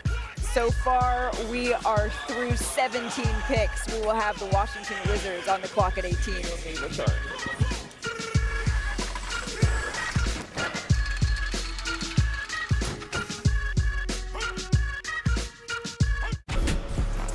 While the draft is today, our next WNBA game is Sunday afternoon on ESPN and ESPN Deportes. Angel Reese and the Sky take on the Sparks. It's at 4 o'clock Eastern. Coverage tips with WNBA Countdown. That's at 3:30. And then you can see tomorrow's stars like Dylan Harper and Cooper Flagg take the court for the first time at NBA 2K26 Summer League. The NBA Summer League will be July 10th through 20th on ESPN and NBA TV. You can get your tickets today at NBAevents.com. Hey, let's check in with our senior insider, Shams Charania, as the Washington Wizards are on the clock here. Shams, I understand you have some news for us. Yeah, this pick at number 18 is actually being traded to the Utah Jazz, and the Utah Jazz want a shooter at this position, someone that can help them. They're identifying Walter Clayton Jr. out of Florida at this pick potentially, but that process is still going on. But this number 18th overall pick is going to the Utah Jazz. Okay, the Washington Wizards pick here is headed to the Utah Jazz. Jay, Shams talking about circling potentially Walter Clayton Jr. here. National champion, and he, coming out of high school, he was a coveted football player as a free safety. He was recruited by Florida as a football player before they ever thought of him as a basketball player. He wound up going to Iona and playing for Rick Pitino. He's MAC Player of the Year, and after 2 years there, going to the NCAA tournament, transferred to Florida, played his last 2 years there, and averaged well over 18 points a game his 2 seasons there, and obviously won a national championship under Todd Golden last year. 39% from 3, 39% off the catch and off the dribble, 60% at the rim, and he's got a clutch gene that can't be taught. 35 points in the NCAA tournament in clutch time. That led all players. He made some big-time plays down the stretch for that Florida team on their road to the national championship. Yeah, I feel like he really rose in the past couple of months since the NCAA tournament. You mentioned the football prowess, Jay. We have some footage. Well, just a great athlete, obviously, to be that proficient in 2 sports. He just wasn't heavily recruited. There he is as a free safety, and that's where he was heavily recruited by big-time college football programs. He just wasn't able to get where he wanted initially coming out of high school in basketball, and that's why he went to Iona. I think playing for Rick Pitino really benefited. And that explains his mindset and what we witnessed in the tournament, and that's why he was crowned champion on the biggest stage, because when you look at a lot of great basketball players, they all pretty much played football at some point of their life. Did you? Yeah, I did. Football I did. Tight end D, and we'll talk about that later. But no, but playing football put a different type of killer mentality to you that you just, you can't overlook. Yeah, he wasn't the only Gator to play football. Elijah Martin was a heck of a football player in high school as well. And headed again to the Utah Jazz. I think if he is the selection, you think about a Jazz team that went 8-25 in clutch time this season, the worst record in the NBA. Someone with that kind of prowess down the stretch could really help. He rises to the occasion in big moments. Football also makes sense because he plays with great pace, change of speed, but he's also very physical. He's not afraid to get into the bodies of defenders when he has the ball in his hands, but also when he's making cuts. The pick is in. Let's send it We back have to the another podium. trade to announce. As part of a deal to be finalized later, the Portland Trailblazers are trading to the Memphis Grizzlies the draft rights to Cedric Coward, the 11th pick, and the Grizzlies are trading to the Trailblazers the draft rights to Jan Hansen, the 16th pick. And with the 18th pick in the 2025 NBA Draft, the Washington Wizards select Walter Clayton Jr. from the University of Florida.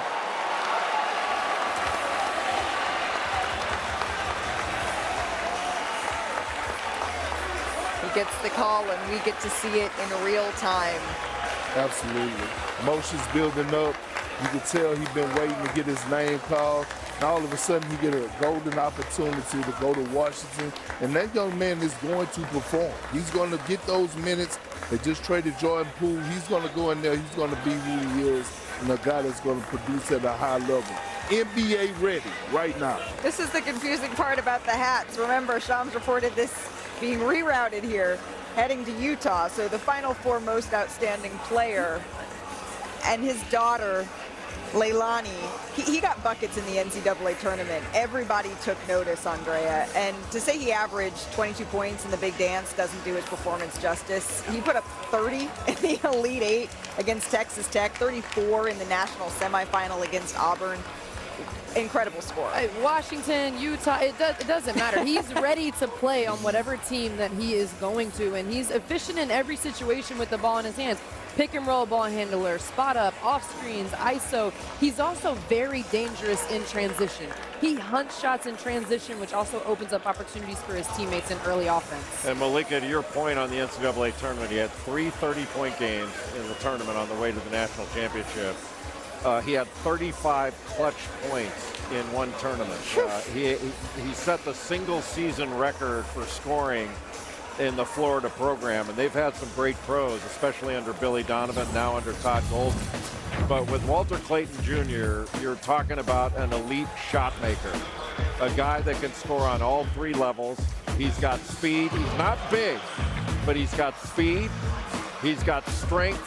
And he's got a lot of pop into that shot. Andrea, when you mentioned in transition, he can come down and he steps right into a 3-point shot, or he can use his shiftiness to get around and get to the basket, where he's a pretty creative finisher around the bucket. I think he needs to become, he improved as a defender, but I think he still needs to become a better defender because he is undersized, so he's got to be a little bit more disruptive. But there's a lot to like with his offensive game. And look at his baby girl, Leilani, his girlfriend, Tatiana. That's Daddy. Look at him. Yeah, he's look, Dad's up there. That's right. That is absolutely right. Dad's up there. And you know who else is proud? The Utah Jazz, the fans of the Utah Jazz. And they should be. Think about it. Ace Bailey, right? And now Walter Clayton Jr. 2 exciting players, right, that is going to Utah. Austin Ames, first-time lead with as far as him being the lead in charge, he actually making a little splash and a little noise in this draft right now. Walter Clayton Jr. is now with our Monica McNutt.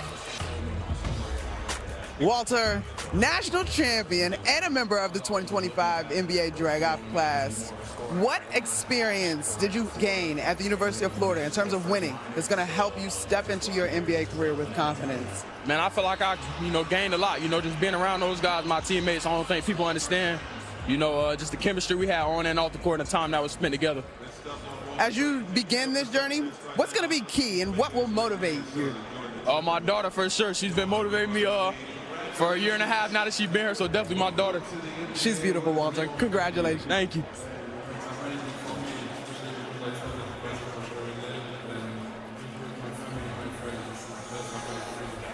His daughter is his motivation. You can see that maybe she's not taking in every moment of what's happening right now, but someday she's going to be able to look back to see this footage, see these high fives, and say, yeah, I was there the moment that I got to see my dad be drafted into the NBA. This is incredible for this family. And what a year, Jay. A national champion and to be drafted, to have your daughter there to see it all in this past year. He says she's 1.5. That is a really accomplished last couple of months here for Walter Clayton Jr. Yeah, it's storybook. And I think, Malika, you've done such a great job of chronicling the emotion of this evening. I mean, the draft is about realizing a dream of getting to the NBA level. Tomorrow starts, delivering on that dream. Absolutely. But tonight's really a celebration of what it took to get here. And Walter Clayton has had a tremendous journey. I mean, it's an incredible journey to go from really being overlooked in high school as a basketball player. He wasn't overlooked as a football player, but as a basketball player, having to go to Iona. And then through the transfer portal, this is one of the beauties of the transfer portal. You're overlooked in high school, you prove yourself, and then you get to the level that you originally wanted, and you kill it there. And that's what Walter Clayton Jr. did at Florida. Well put. And there's guys that's not taking it for granted. And they had a stat like 5 years ago, real numbers. And it was 1 out of like every 485,000 athletes make it in any professional sports. So, like, you're 1-on-1. So when you see these emotions, it's like, do you know how many guys out there since the game has went global, right, that are trying to come in come into the league or make it to the league. I just love these emotions. I know the feeling. I know the hard work you had to put in, having to listen to the doubters, the haters, and all of a sudden you here on this stage getting drafted. And I know we keep showing it over and over again, but it's because it is a story that I think so many people can hold a piece of. You have a dream, a childhood dream, but not that many people can see that dream realized in just one moment in one day, like at the NBA draft. The next pick is in. Let's send it back to the commissioner. With the 19th pick in the 2025 NBA draft, the Brooklyn Nets select Nolan Traoré from Charenton, France, and the Saint-Quentin basketball in France. Nolan Traoré, another French player drafted tonight. He comes to the NBA after spending last season playing for France's top pro league, and his teammates in France compared his IQ and compared his speed to Russell Westbrook. This is the third French player we've seen drafted this evening, Jonathan. He had a breakout game at Hoop Summit, but you really, really love this young man's passing. Malika, Nolan Traoré is one of the best ball handlers and passers in this draft class. He's a jet in the open court for whom the game comes easily, operating out of pick and roll with his ability to change speeds and find teammates on the move. Now, turnovers, defense, scoring efficiency were issues this year that hampered his stock, but Traoré showed significant promise at the youth and FIBA levels. He dropped 45 points at the ANGT on Barcelona. He had that great game at Hoop Summit, like you said, and he has significant upside to grow into it. 6'4". He draws some comparisons to players like Jeff Teague and Dennis Schroeder at the same age, thanks to his speed, his pace, his vision. 19 years old. I'm told, by the way, the Brooklyn Nets are keeping this pick. They're going to pair Nolan Traoré and Yegor Demin in the same backcourt. International dynamic group. 3 more picks to go for Sean Marks. Let's see what he does the rest of this first round. Yeah, 5 first-round picks, and as Bobby Marks said, so far Brooklyn's plan is keeping them all. Here he is, his moment with NBA Commissioner Adam Silver, and I love this. Nolan, his mom says, can be a little bit of an introvert, but his mom is fiery, so she pushes him to get out of his shell, to make sure he shows that personality that she knows and loves from her son. As I mentioned earlier, there is a French flavor to this draft. 3 French players already chosen tonight. Yohan Beringer, Noah Senge, and now Nolan Traoré. Great job, Malika. I forgot you. French is your second language. I took like 3 classes. It is definitely not. Brooklyn so far excited by what they are seeing tonight. You can see their draft headquarters here at their training center right here in Brooklyn where we are sitting, congratulating each other. And again, 5 first-round picks and planning to hang on to him, at least so far. And they should be excited about Traoré's 6'8" wingspan. He's got a low dribble. You heard Gavoni talking about his passing, but he also led his French team in blocks and blocks per game. So there's a defensive aspect to his game that he's also bringing to Brooklyn. So the Brooklyn Nets make their second pick of the evening, and now it's the Miami Heat that are on the clock. Remember, Miami went 37-45 this season. They struggled a bit after the Jimmy Butler trade. They got swept in the first round after making it out of the play-in tournament. You can see here again just a reminder of the Jimmy Butler trade that sent Jimmy to the Golden State Warriors after months of sort of a back and forth over whether or not Jimmy Butler wanted to stay in Miami or would he be his most productive there. He said he needed to find his basketball joy, and it didn't lie in Miami anymore. But after not trading for Kevin Durant, Perk, which was sort of floated as maybe a potential for Miami, how should they approach not only this pick, but also this summer? Well, I mean, it's odd because you look at the past couple summers and they didn't pursue Damian Lillard, right? They passed on Drew Holiday when he became available. And then now you look at Kevin Durant, they don't get that done. You move on from Jimmy Butler, and it's like, yeah, you're a team and we respect your culture and you're talking about your rings, but you're not making it about rings to us, because if you were, you would be making moves.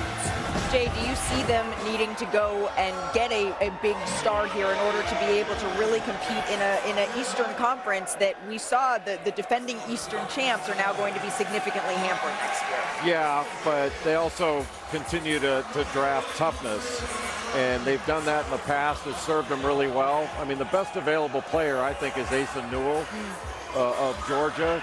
But you could see him going with, like, one of the players that I think is really interesting is Kasparas Yakuchonis of Illinois, because of his ability to operate and pick and roll and how the vision he has as a passer. But another guy I would look at is Rasheer Fleming of St. Joseph's. You know, another 3-and-D guy with incredible length and athleticism, can knock down a perimeter shot. Like, you know, we're seeing 3-and-D guys have tremendous value. Two of them that we talked about are already off the board, in Coward and Bryant. And that's certainly who they could be looking at this evening, but we know that they have an entire summer ahead of them. For more on their plans, I want to bring in our senior insider, Shams Charania. Shams, what more can you tell us about what Miami is looking toward this offseason, and even starting with tonight? After missing out on Kevin Durant, the Miami Heat are remaining active. And when you look into free agency, one name to keep an eye on that I'm told they are expected to be a potential suitor for is Warriors restricted free agent Jonathan Kuminga. And the Warriors are comfortable potentially bringing Kuminga back in free agency, but they also are keeping an open mind as far as working through potential sign and trade possibilities. So Jonathan Kuminga, a couple other targets potentially for the Heat, whether it's in free agency or trade here over the next week or two. Interesting. All right, we'll certainly be keeping an eye on that. Kuminga potentially a name to watch. Perk, what do you think of that?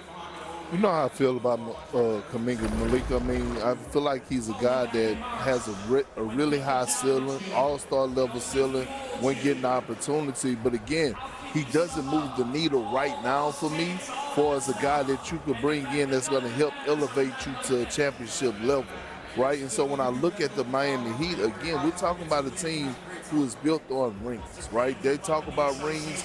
You know, it's really championship or bust. There's no in-between for them. And so I just don't see that guy move. I don't see Kuminga moving the needle for them right now. Well, Jonathan Givony right now is reporting that Miami is keeping this pick, so we'll see who they select. Their pick is in. It's time to get it back to the podium. NBA Commissioner Adam Silver, take it away.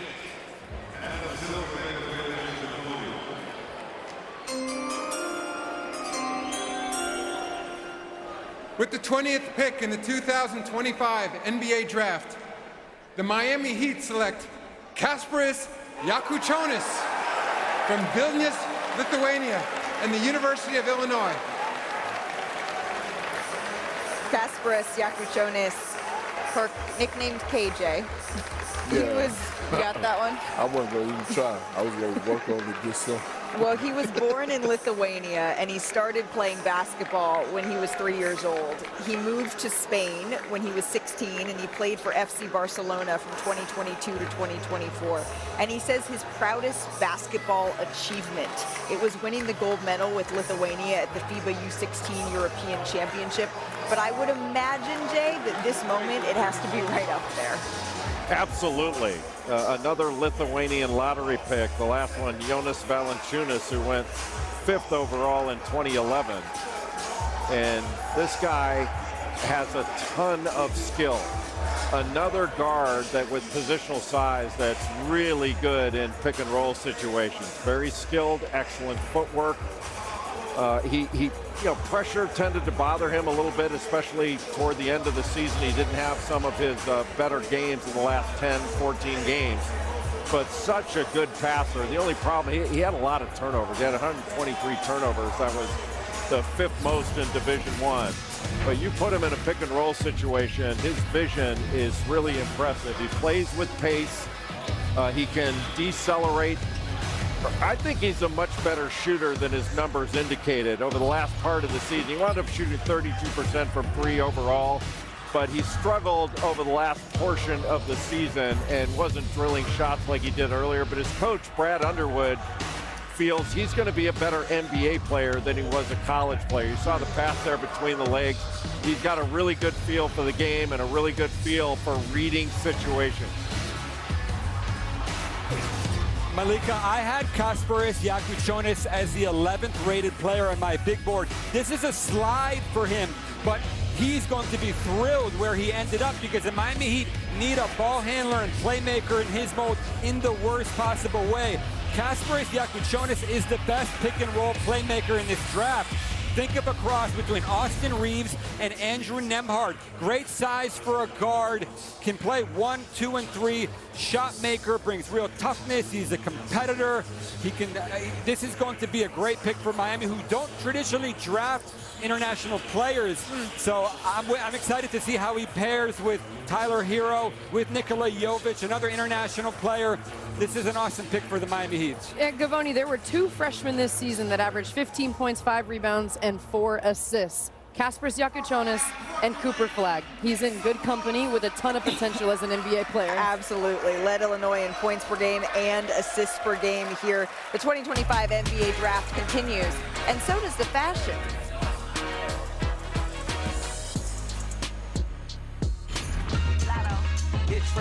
No sleep, I've been trending all week. 7 days out of top week, cheap. I ain't worried about sneaks. Made 100 more when them songs got leaked. Don't sweat the technique. Never sweat the technique. Don't sweat the technique. Never sweat the technique. Don't sweat the technique. Never sweat the technique. Got a sign right before.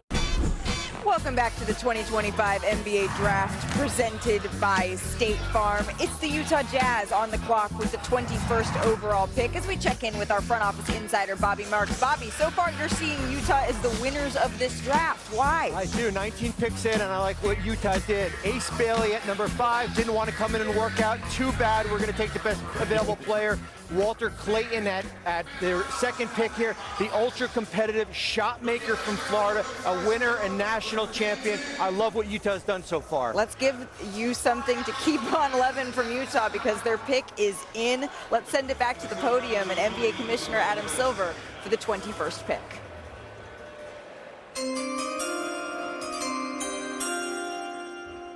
With the 21st pick in the 2025 NBA Draft, the Utah Jazz select Will Riley from Kitchener, Canada, and the University of Illinois.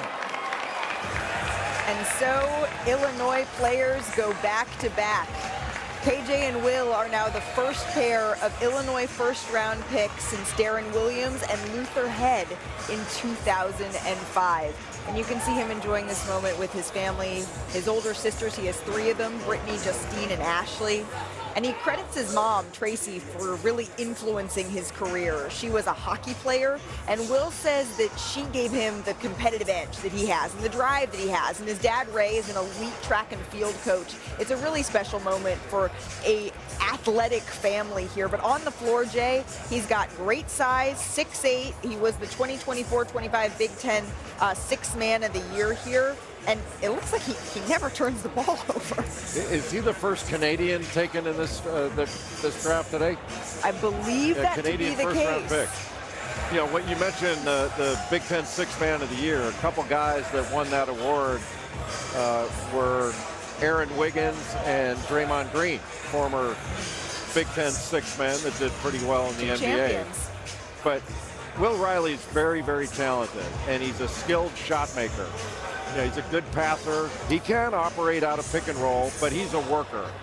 You know, you could argue, hey, he's not an elite NBA athlete, but the way he played his last 7 games, I think was really impressive. He got off to a good start with Illinois, had some really good games, but the last 7 games, he averaged over 16 points a game and shot right at 50% from the field. He shoots 33% from 3. I think that's an area where he can really improve because he can make shots.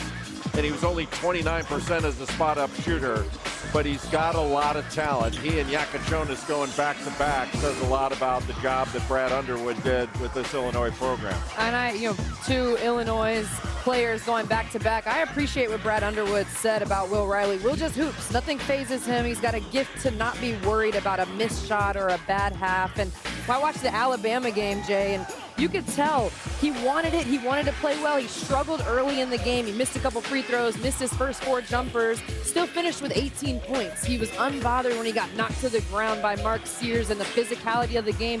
He just got back up and kept playing. I think he'll bring that mentality to the next level. That's a great point. And, you know, when you watch him play, you're not saying, well, geez, you know, I don't see a lack of athleticism. I was surprised he didn't perform as well as I expected in the lane agility and some of the measurables when he went to the combine. I feel he's a better athlete than he performed there, but there's no denying he's a very, very talented basketball player. Yeah, and he came out with flair. 31 points in the season debut, the most by a freshman in Illinois debut program history. So that was an impressive way to start. And now we flip the page. I know it says Atlanta Hawks behind us, but you know who's on the clock. It is the Brooklyn Nets once again. Shams, what more light can you shed on their plans as this evening continues with 5 first-round picks? 5 first-round picks. They have 3 first-rounders left in this draft, including right here at number 22. The Nets believe this is part of the process. They've still got a young, retooling, rebuilding team. And so Nets front office, led by general manager Sean Marks, they've accumulated a ton of assets, a ton of flexibility, and that helped them get Terrence Mann and this number 22 pick because they had the salary cap space to essentially take a talented wing player in Mann as a salary dump. So the Nets, as of right now, are going to continue to plan on picking here with these 5 first-round picks they have. Shams, thank you very much. I'd like to bring back in our front office insider, Bobby Marks, if we could. Bobby, I know this is a position that you don't know all that well. A lot of first-round picks for Brooklyn. But what do you make of their nights? If I had to get one, Bobby, I just had to get one. Sorry, my friend. I thought we were done with that joke here. Listen, I think Brooklyn has done really well. Certainly, they've got a little international flavor, but there's still a lot of value on the board right now. Certainly a player like Asa Newell we've talked about from Montverde, from Georgia here. They can go a lot of different directions as far as Liam McNeely is still on the board from UConn. We've already gone guard. Do they go big here? This is a team that basically has Cam Johnson and Nick Claxton coming under contract, and they've got to make a decision on the restricted free agency of Cam Thomas. So some decisions to be made here for Brooklyn. This is their draft headquarters. There's been a lot of cheering and a lot of high-fiving coming from Brooklyn tonight, Jay. But Bobby mentioned Asa Newell. You're a big fan of his. I think he's really talented. He plays with great energy, really good offensive rebounder, averaged over 3 offensive rebounds a game. That was second only to Janai Broome of Auburn in the Southeastern Conference. And he scored 140 second-chance points. Yeah, he's got tremendous length, impacts the game on both ends of the floor. It'll be interesting to see where he goes. Active offensive rebounder, averaged 3.3 offensive rebounds a game, which was right behind Janai Broome for most in the SEC. He plays with a relentless motor on both ends, and he plays above the rim. I love hearing from all of the Brooklyn fans that have come in tonight and are making their picks and their feelings about these picks very, very clear, Perk. They're not born, so I mean, they're not. A few of them going like this, but no, I just enjoy the authenticity of that in real time. But it feels like the worst place you can be in the NBA is kind of caught in the middle here. It feels like one way or the other, Brooklyn's going to have to pick a direction here coming up in the post-Kyrie, post-James Harden, post-Kevin Durant era. I think they're picking that side right now, right? I think they're following the blueprint, in my opinion, of Sam Presti and drafting, right, and having a belief in building something. I think, everybody, at some point you got to start over. You can't just keep sticking with guys, bringing in vets and things to that nature. Sometimes you got to trust your young core. And especially watching this Oklahoma City Thunder team, that gave life and belief and hope to a lot of organizations like the Brooklyn Nets. Absolutely. Even watching Indiana and the way that they were able to build and the pieces that they were able to bring in that weren't necessarily always the top picks here. It sounds like a good time, Jay, to check in on your best available as Brooklyn continues to mull this over.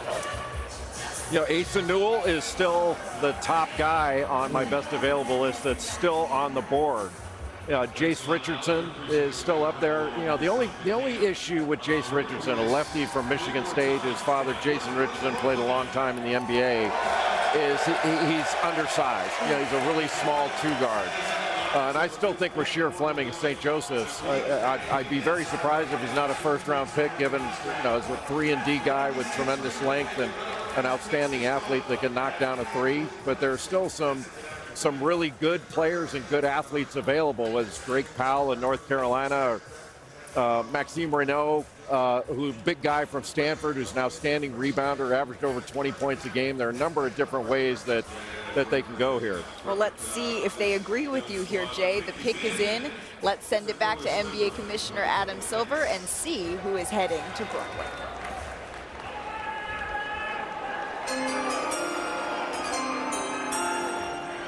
With the 22nd pick in the 2025 NBA Draft, the Atlanta Hawks select Drake Powell from the University of North Carolina. This pick, of course, Drake Powell is actually going to Brooklyn. 6'5", 3-and-D wing out of UNC. He's known as an elite defender here, Andrea, and he says he models his game after Drew Holiday. Do you see any similarities? Absolutely. He shot 40% on catch-and-shoot threes this season. That was the best on his team, 10th best in ACC. And when you talk about the defensive side, he held ball handlers to pick-and-roll situations to 32% from the field. He's an elite on-ball defender, catch-and-shoot threes. He's a great athlete, had some of the best numbers we've seen in the combine when it comes to his max vertical.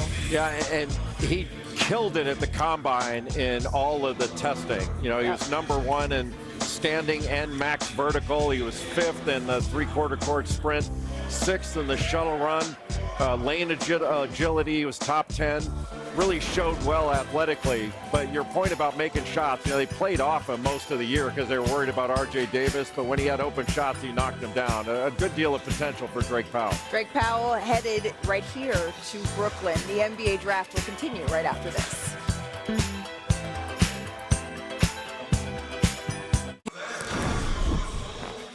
After the first round of the NBA draft concludes, it's SportsCenter with our friend Scott Van Pelt. He'll have complete post-NBA draft coverage, live guests, the latest news from Brooklyn. Also, new Maverick Cooper Flagg is going to join the show. It's all in SportsCenter with Scott Van Pelt. That's next on ESPN and the ESPN app. All right. It's now time for the number 23 pick, but just a reminder that this pick is actually heading to Atlanta because they traded the number 13 pick to the New Orleans Pelicans. They also traded an unprotected 2026 first-round pick, the most favorable of the New Orleans and Milwaukee picks, all according to Shams Charania. That unprotected 2026 first-round pick, it could be very valuable for Atlanta here.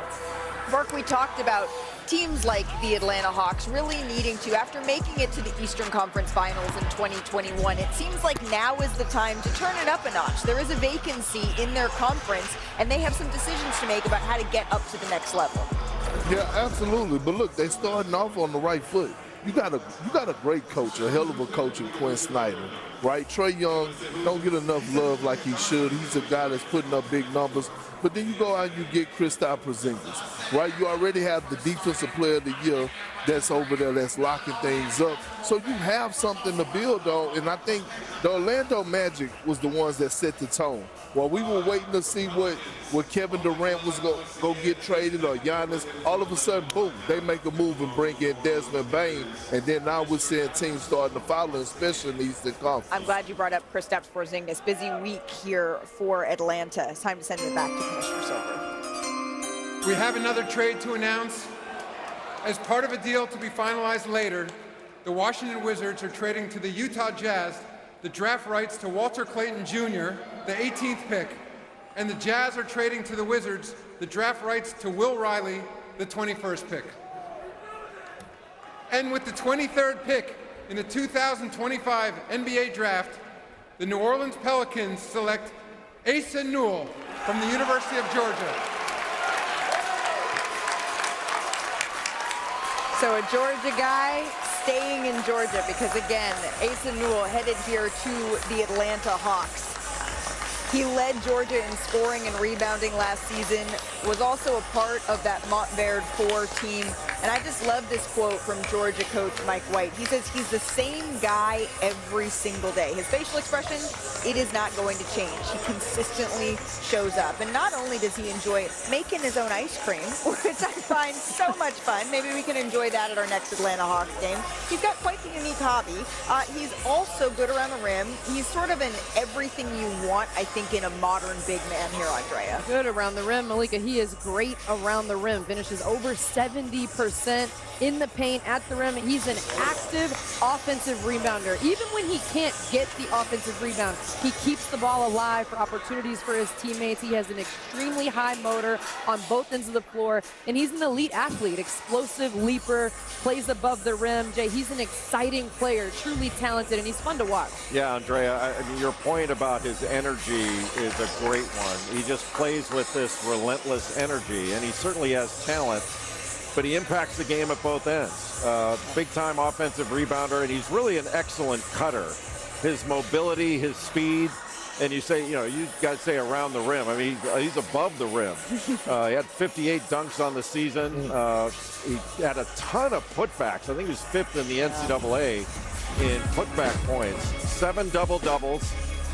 And he was a very good defender. His assignment when he's a primary defender shot only 36%. So with his length, athleticism, and more importantly, his want to, like, it's just this relentless effort that he plays with, and relentless is really hard to deal with, and that'll serve him well. If he plays with relentless energy in the NBA, he's going to get a lot done.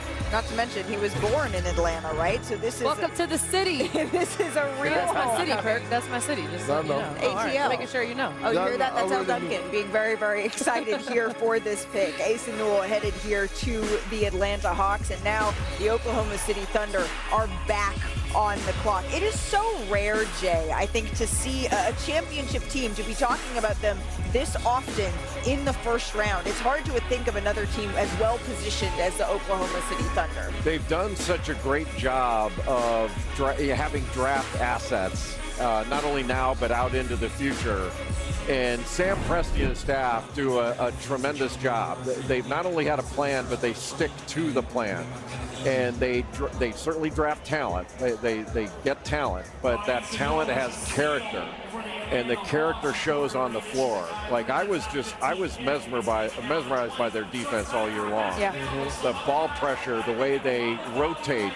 Like, some of the closeouts they had when the ball would be, Indiana would reverse the ball in the finals were textbook. And you know, no other team played as hard and as together on the defensive end as Oklahoma City. But it seemed like Sam Presti, not seemed like, he's going to have to make some business decisions, right? You're drafting some guys right now. Obviously, you got guys like Jalen Williams, who came in off the bench. I believe he was the 34th pick. Aaron Wiggins, the 55th pick in the draft. And now, I believe Sam got to make a decision and do those guys a favor and trade them to another destination where they can, you know, become starters and get a chance to earn their money and not bring in these new draft picks that he's drafting tonight. Let's see what Tim Presti has up his sleeve. Our senior insider, Shams Charania, back with us. Shams, what you got? Yeah, this pick is actually being traded to the Sacramento Kings. So the Sacramento Kings have acquired the number 24th pick in this NBA draft, sources tell me, and they are targeting Nick Clifford. They believe in finding players that are tough, have grittiness, and they're looking at a few players, but that is one, Nick Clifford, that is at the top of their minds right now. But 24th overall pick now going to the Sacramento Kings. Okay, the Sacramento Kings are now acquiring this pick. Shams, thank you so very much for that insight. Again, the Oklahoma City Thunder are flush right now, so it makes sense that they're looking at other ways to continue to improve. You're going to see OKC. This pick is headed to the Sacramento Kings. Let's get it back to Commissioner Silver. We have another trade to announce. As part of a deal to be finalized later, the Atlanta Hawks are trading to the Brooklyn Nets the draft rights to Drake Powell, the 22nd pick.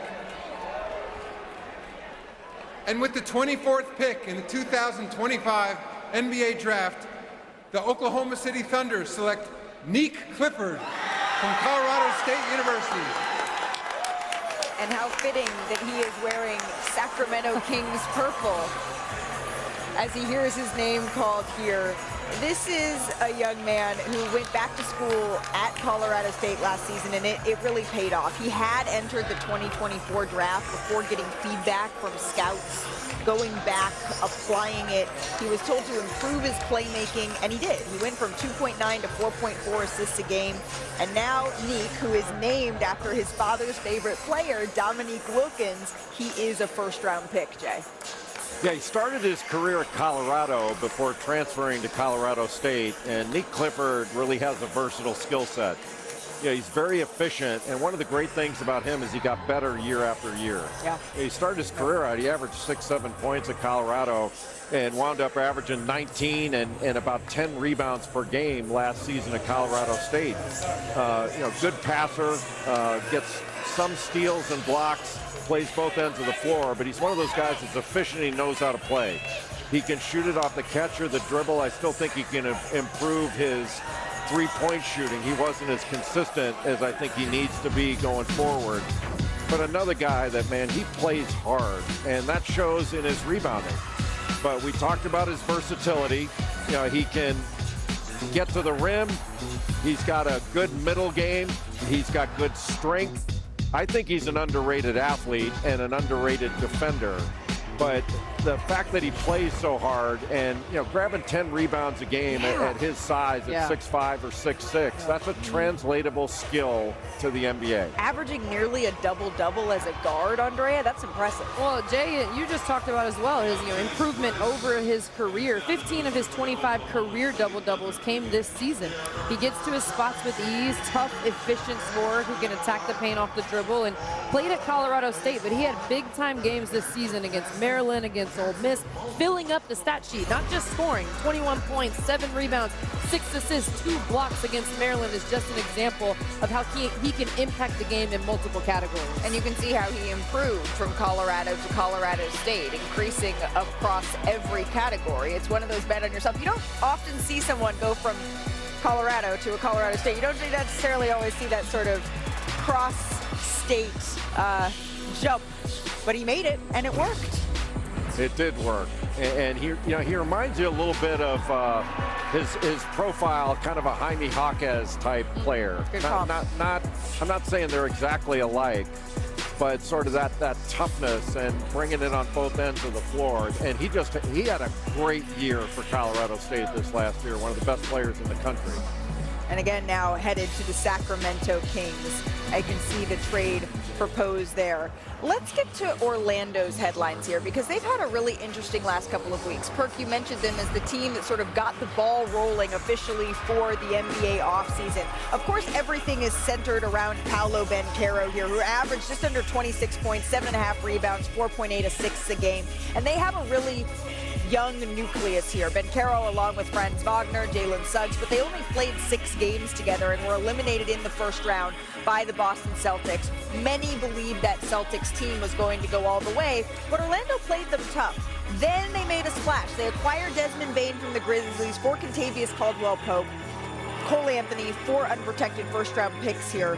It felt like Desmond Bane, KCP was brought in to be that shooter, to be able to space the floor. And for whatever reason, it just didn't pan out. He didn't have one of his better years. It feels like bringing in Desmond Bane is them saying, no, we're going to try to keep pushing in the chips to build around Paolo right now. Absolutely, and that's what you should do. When your rising young star is showing you flashes that he's ready to win now, he's no different than Victor Wembanyama. Wembanyama showed the Spurs, hey, I want to win right now. The Spurs start going out and making moves.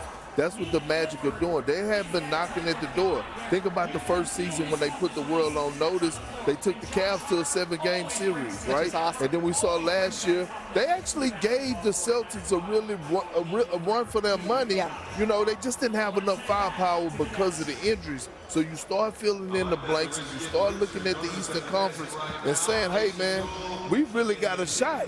If Indiana could do it, what's the difference between them and us? We got some hard-nosed dogs on this team, too.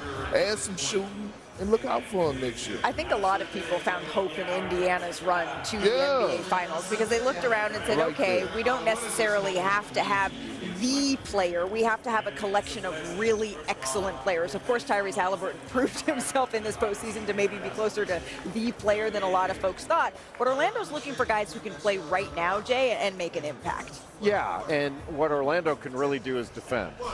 Desmond Bane helps open up the floor because he can shoot it. They need more shooting. Yeah. They need more guys that can make shots. The scoring was a problem last year. Well, let's see if they're going to add one of those scorers to their roster right now. The pick is in. Back to the podium we go.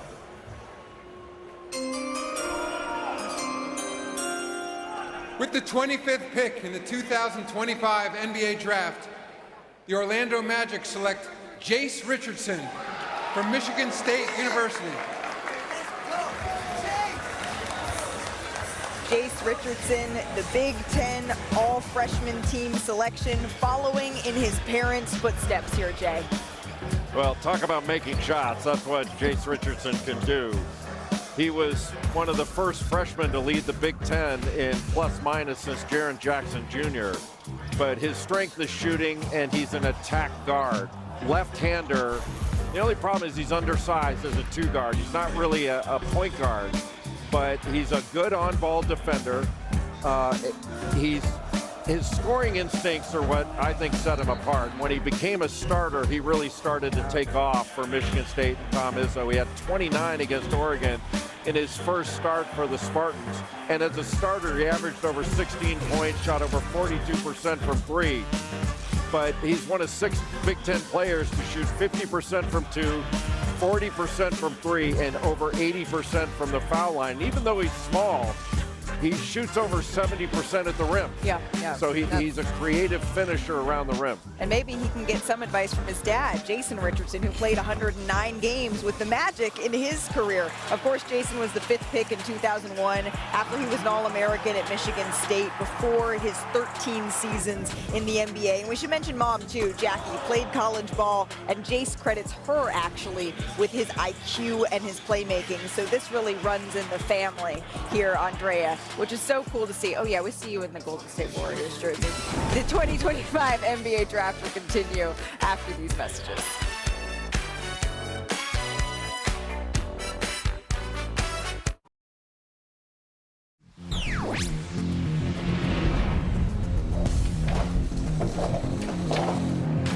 The second pick in the 1985 NBA Draft goes to the Indiana Pacers. The horseshoe works. Basketball is back in New York City, my friends. The key staff members from the Knicks there. They're on the phone looking like John Thompson. They're making a big decision, but we know differently. And here's David Stern with the announcement. Pick, select Patrick Ewing. It's the 40th anniversary of the draft that brought Patrick Ewing to New York. Now, the Knicks, at one point this was their pick, but it was sent to the Brooklyn Nets as a part of that Mikal Bridges trade that had a whole bunch of draft picks attached to it. Brooklyn is now on the clock here for back-to-back picks. Again, part of the 5 picks that they are making here in this first round after conversations as to whether or not they were going to keep all of these picks. It certainly seems like they are as of right now. I want to bring back in our front office insider, Bobby Marks, here, but they're taking several guards. I'm curious on the future here of Cam Thomas, who's a restricted free agent. Yeah, it's going to be challenging for Cam Thomas out there. Basically, the only team that has cap space is the Brooklyn Nets. So who are you actually bidding against when you go out, when you're Cam Thomas out there? You can go out and you can take that 1-year qualifying offer with the Nets and become a free agent next year, or you can compromise on a next contract. So we'll keep an eye on what happens with Cam Thomas when we get into free agency. All right, so that's where Brooklyn's at. Jay, when you're looking at your best available, there's one young man left in the green room right now. We'll see if he is the one that is selected. But right now, I'm hearing the commissioner's almost ready. We've got 10 seconds. Well, Rasheer Fleming would be next on the board on my best available list. Let's check in with the commissioner.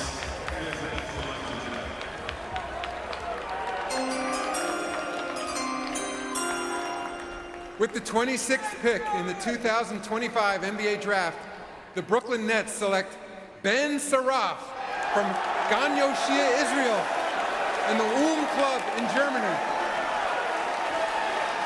Nets fans are loving this one. The 6'6" guard from Germany, but was born in Israel. He began his basketball pro career at 16. What does this lefty bring to Brooklyn, Jonathan? Malika, this Israeli guard is 6'7" in shoes with polished pace, creativity, footwork. He scores prolifically inside the arc, and he has an outstanding feel for the game.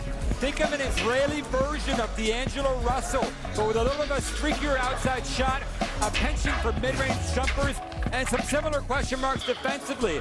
Now, Ben Saraf has some real toughness to him. There was some thought that he might end up being a stash pick, but I'm being told that the Nets are considering bringing him over already this season. This will be their 3rd guard that they've added here in the first round.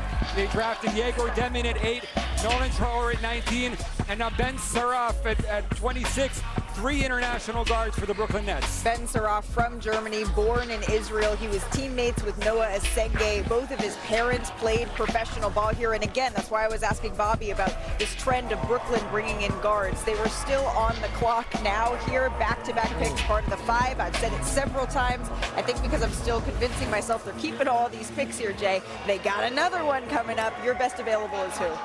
Same as it was before. Suraf was 2 down from Rasheer Fleming. But, you know, Danny Wolf is still available, the big guy from Michigan. Liam McNeely from UConn, who's still in the green room. Maxime Renaud from Stanford, the French big guy who averaged a double-double, 20 points, 10 rebounds. And there's still some good players available as we get toward the end of the first round. This is hard. This is one of the hard parts of the draft, is seeing the young men who are still left in the green room that may be expected to hear their names a little bit earlier here on Drea, but it hasn't panned out that way. We still have a couple of picks left here in the first round, but he's having a conversation here with his agent, with his family.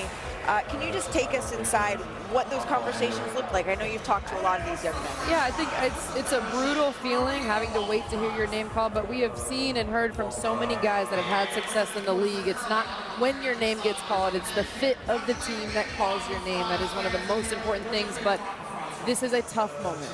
It is a tough moment, and look, right now he feels embarrassed, right? And he shouldn't, right? You're in the green room.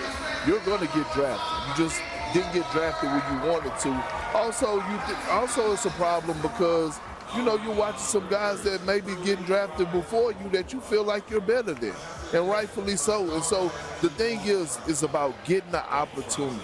Once you get your opportunity, once you get your name called, you remember the teams that passed on you, and you ball out and remind them once you do it. You make me think of Draymond Green, who still 4 championships later can name every single team and player that was picked before him in order all the way into the second round. This is something that he has worn as a motivation. Again, there's still a couple of picks left here, Jay. It's a tough feeling in the moment, but you have to imagine that once they hear their names called, it flips around a little bit. Yeah, it's unusual for the NBA draft, but I mean, I always go back to football, and when Aaron Rodgers had to sit there for all that period, it was a rough night. Worked out pretty well for him. You know, this isn't the end destination. It's really just the beginning. Right. This is really just the first chapter of a long story that these young men hope to write in the NBA. And you see them checking their phones right now, hoping that they are the next one who's going to see that screen light up with the pick being their name. It's time to get you back to the podium. Brooklyn on the clock. Let's see who they're selecting now. We have a trade to announce. The Atlanta Hawks trade the draft rights to Derek Queen, the 13th pick, to the New Orleans Pelicans for the draft rights to Asa Newell, the 23rd pick, and a 2026 first-round pick.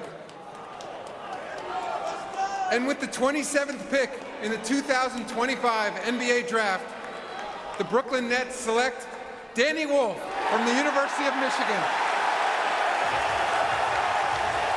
And you hear that roar? That roar from the crowd is these fans knowing that Danny Wolf has waited hours tonight to hear his name called. And now you see the mix of joy and relief as he shares this moment with his older brothers, Josh, Sam, Jake, his father, Joe, his mom, Tina, who's actually a Michigan alum as well. He almost walked on at Michigan in 2022 instead of going to Yale first. He played at Yale from 2022 to 2024, then transferred here to Michigan. Came off the bench as a freshman at Yale, started as a sophomore before he ended up transferring. And we have one thing in common. It's not our 7'2" wingspan, but both of our favorite food is sushi, Jay.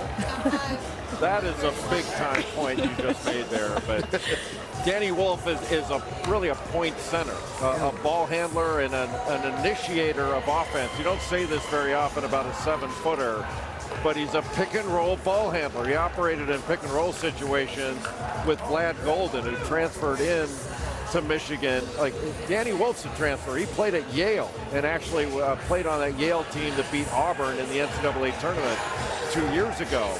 But working with Glad Golden, I mean, I don't think I've ever seen in college two 7-footers run pick and roll with each other, but it was really successful under Dusty May. He had 15 double-doubles on the season.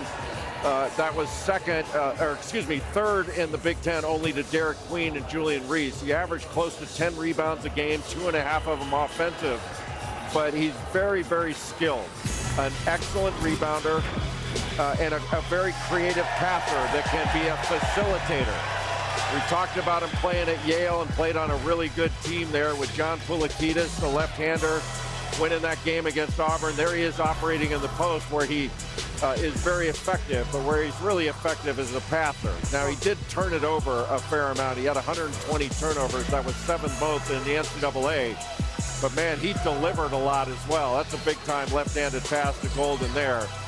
But really good footwork, just an excellent basketball player that knows how to play. The only thing, he's not an elite NBA athlete, but he gets a lot of things done out on the floor. He amazes me. I mean, the vision, skill set of a point guard in the body of a center. If you go back 2 seasons ago at Yale, he was a pick and roll ball handler less than 20 possessions on the season. This past season at Michigan, he was a pick and roll ball handler over 120 times. He completely transformed his game and opened up. And you see his mom so happy, so thrilled. What a journey for Danny Wolf. Wow. His mom, Tina, the moment that she hears her son's name be called, and Tina is with Danny Wolf, who is with our Monica McNutt. Well, Danny, strong contingent here. Lots of emotions from the family. What are you feeling? The dream come true. I mean, it's really hard to put into words. I've worked so hard to get here, and I've had such a great support system, and this right to work, and I hope Brooklyn knows what they're getting. We heard about some of the support system and your brothers in the feature, but as you see these folks standing right here, what do you say to them? I'm lucky.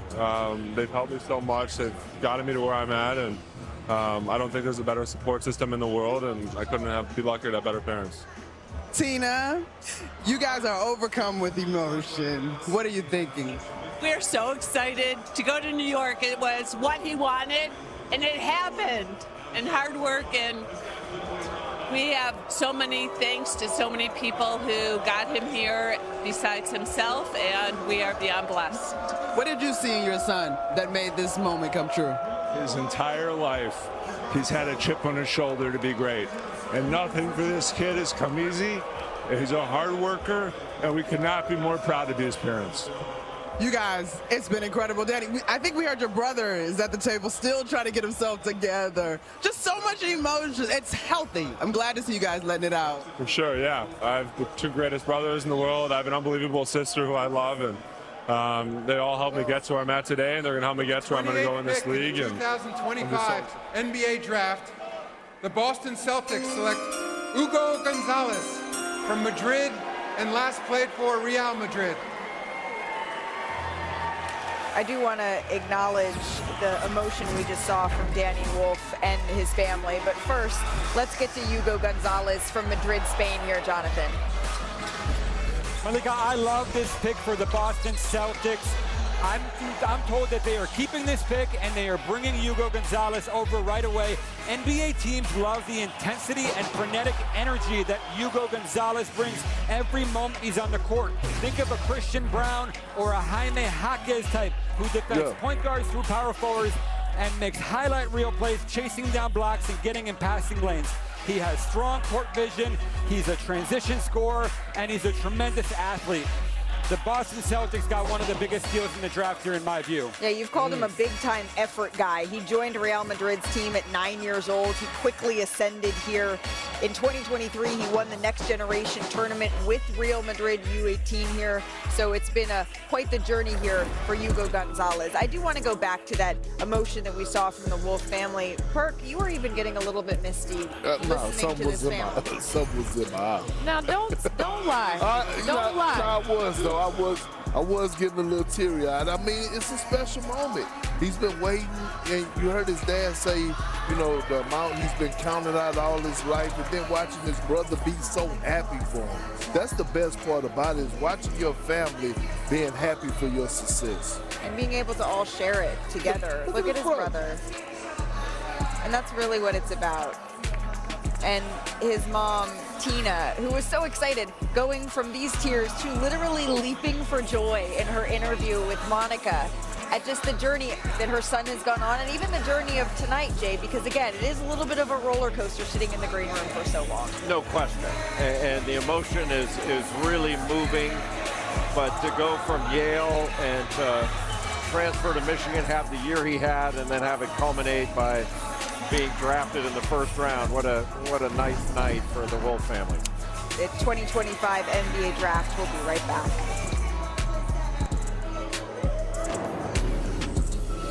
NBA Draft 2025 is presented by State Farm. Like a good neighbor, State Farm is there. And in part by DirecTV. Stream DirecTV without a satellite dish.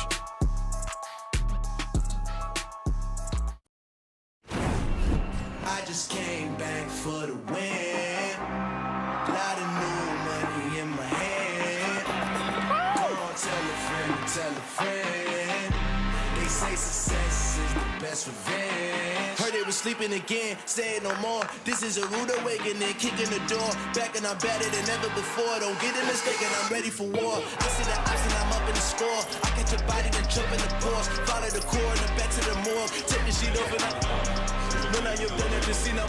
Phoenix is on the clock, but this pick is headed to Charlotte. Here's Commissioner Silver. With the 29th pick in the 2025 NBA Draft, the Phoenix Suns select Liam McNeely from the University of Connecticut.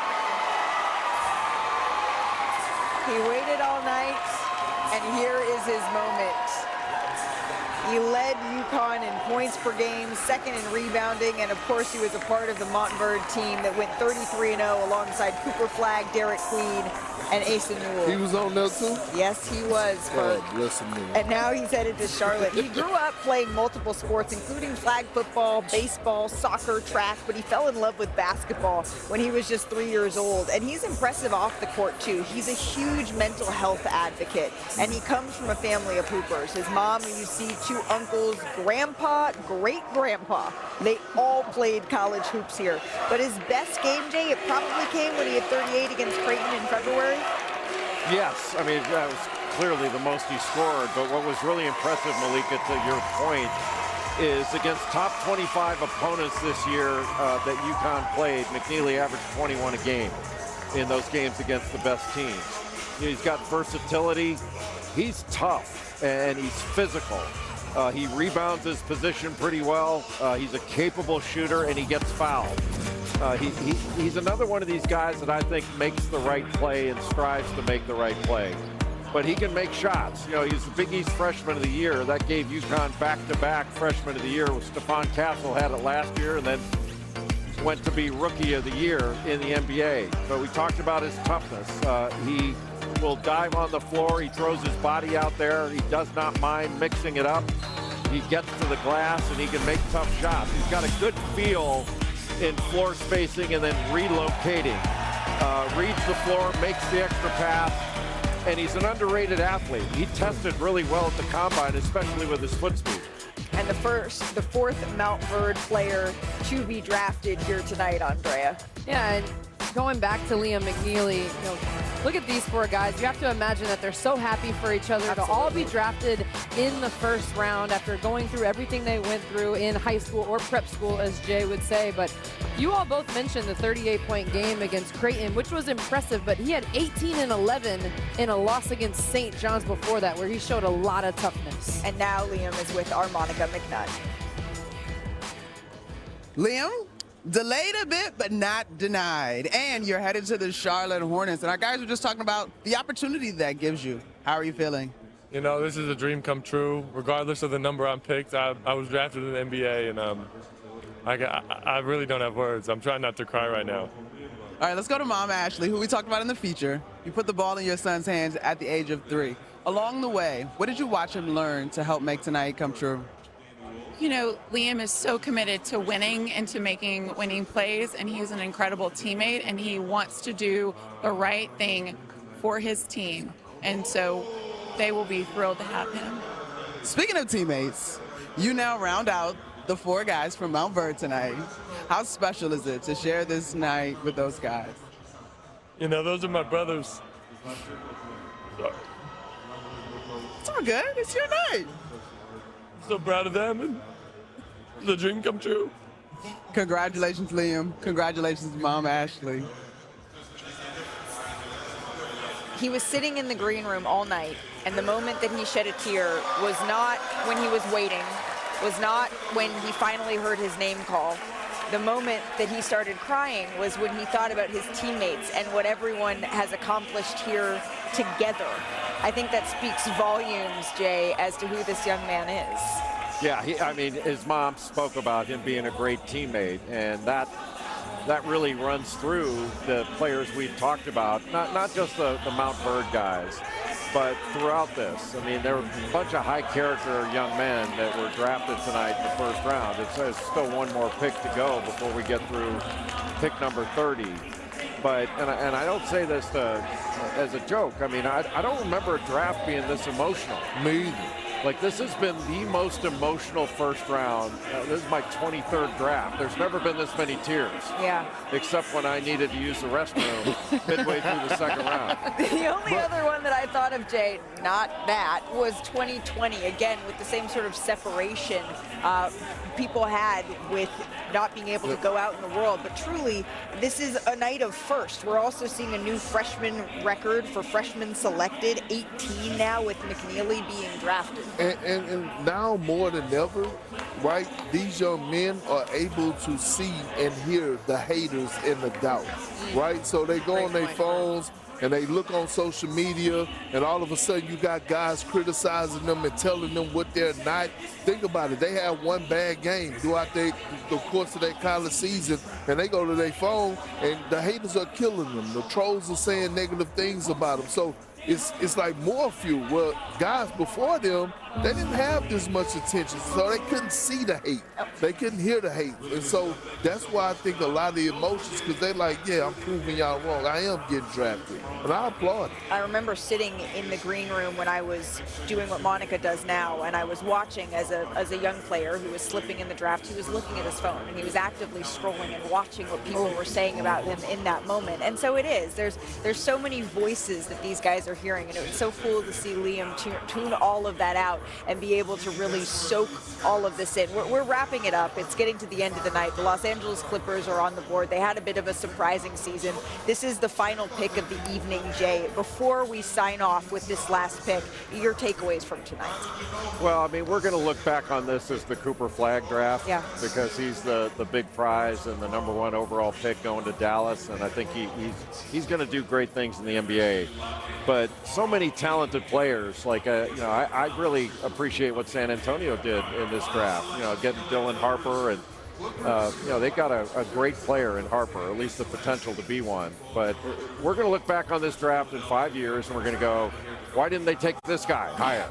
This is going to be the same as all the other drafts. There are going to be guys that come from further down than we expected and become all-stars. And you go back to Shai Gilgeous-Alexander was drafted 11th, and I don't know how many people were saying MVP that night, and they're chanting it now. Monica, we will get her takeaways shortly. Andrea, we will get your takeaways shortly, and Kendrick Perkins as well. But let's wrap up the night with the 30th pick overall belonging to the Los Angeles Clippers, and let's go back to Commissioner Silver.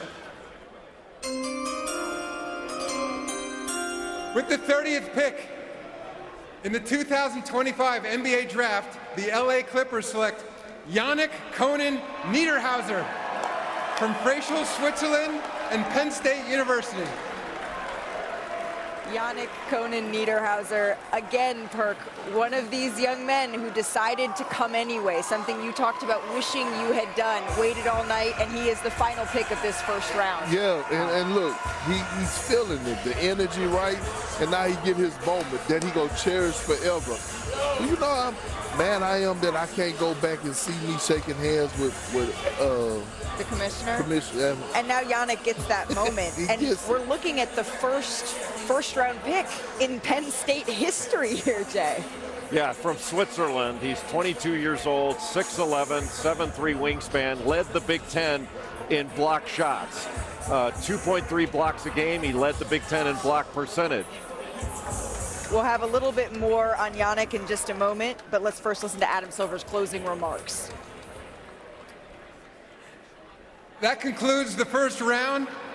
The second round of the draft will begin tomorrow at 8 p.m. on ESPN. Thank you to all the fans at Barclays Center who are still here. We very much appreciate your support. Good night. Commissioner, thank you so very much. Jay, back to what we were discussing. Well, you look at the path he took to the NBA. Born in Switzerland, played on the Swiss national team, played professionally in Germany. Started his career at Northern Illinois before winding up at Penn State. And boy, he did really well at the combine. He's a really intriguing athlete. Can move his feet. His standing vertical was excellent. But we talked about he's got good foot speed, and he's a really good rim protector, shot blocker, gets off his feet quickly, and he not only blocks shots, he changes shots. But he's a real presence in the lane, finishes plays around the basket. He's really good in the dunker spot, but held his opponent as primary defender to well under 40% from the field. But a 33-inch standing vertical as a 7-footer, and really was the fastest center in the sprint at the combine. So a lot of potential for this young man in the NBA. Jay, thank you so very much for that insight. Andrea, your final comments on the evening, your takeaways here? Just special, all of the guys and their journeys. When you talk about someone like Yannick, who got to the combine after playing well in the G League elite camp. I mean, these guys have worked so hard. They've had so many stops along the way, and that's why we saw all the emotion. Thank you so much for spending your evening with us at the first round of the 2025 NBA Draft. We'll have the second round right here in Barclays Center coming up tomorrow at 8 o'clock Eastern. It's been such a joy to watch these young men's dreams realized here in the NBA Draft. This is something that they've been working towards their entire life, and to be able to bear witness as they see themselves walking across this stage as they're able to enter their NBA future is an absolute honor and a privilege. For Jay Billis, Andrea Carter, Kendrick Perkins, and our producer Brian Boyle, I'm Malika Andrews saying good night, everybody. We will see you tomorrow for the second round of the NBA Draft. Scott Van Pelt is coming up next.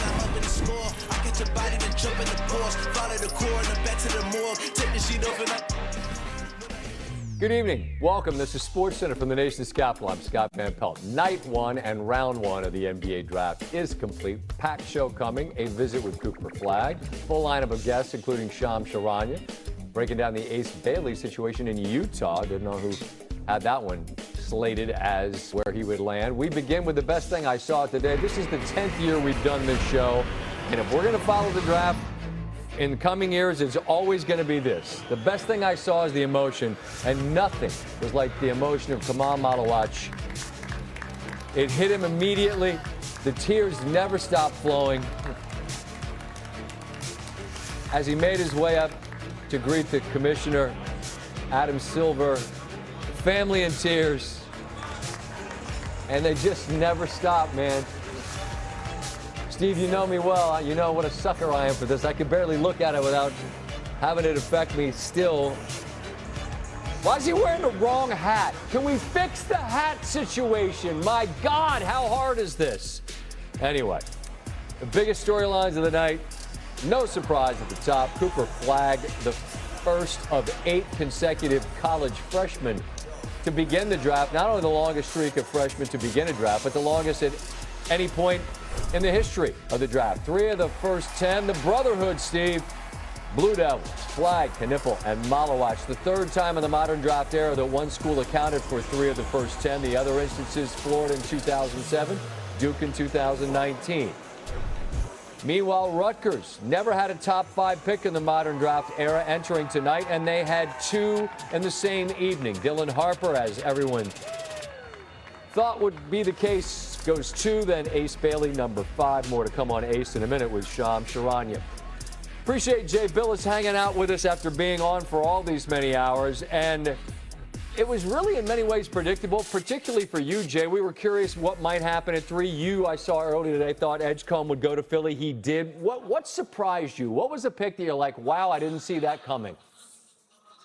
Young Hansen going in the first round, number 16. I had him as a second round pick, but it just goes to show if you like a player, why wait? And why wait for him to drop to you? If you like him, go ahead and draft him. So that was a little bit of a surprise. Look, Scotty, we're going to look back on this as the Cooper Flagg draft because he was the number 1 overall pick, highly anticipated, going to Dallas, a contending team, especially now that they have him. But there were so many good players. I mean, we're probably going to get to the winners and losers portion, but I thought San Antonio and Utah did really well in this draft in the first round. Obviously, the second round tomorrow, and there's still some really good players available. But I was impressed with what the Spurs did, getting Dylan Harper and then Carter Bryant from Arizona, 3-and-D guy with the 14th pick. They had 2 and 14, and I thought got really great value out of those 2 slots. Malawach, we showed a moment ago the emotion I loved. I'm going to scream about the hat situation. It's not any. The league's too smart to have the moment that they've waited their whole life for be a picture in the wrong hat. It just doesn't make sense. I don't know why they can't fix it. Jay, it's not your job to fix it. I want to ask you about the player that is going to Phoenix. I think Malawach is a difference maker. His feet are so incredibly active, and you saw him grow all year long. What can he be in the league in your estimation? Well, he's such a good rim protector. He's a shot blocker. He's an excellent offensive rebounder. He operated really well out of the dunker spot. He was good in pick and rolls. He can move his feet. He's going to be a roll guy. He's not yet to the point where he can knock down reliably a perimeter shot, so he's not going to be a pick and pop big guy. But he does shoot the ball better than his numbers suggest, and he shoots it well in practice situations, so I think he's got some room for growth there.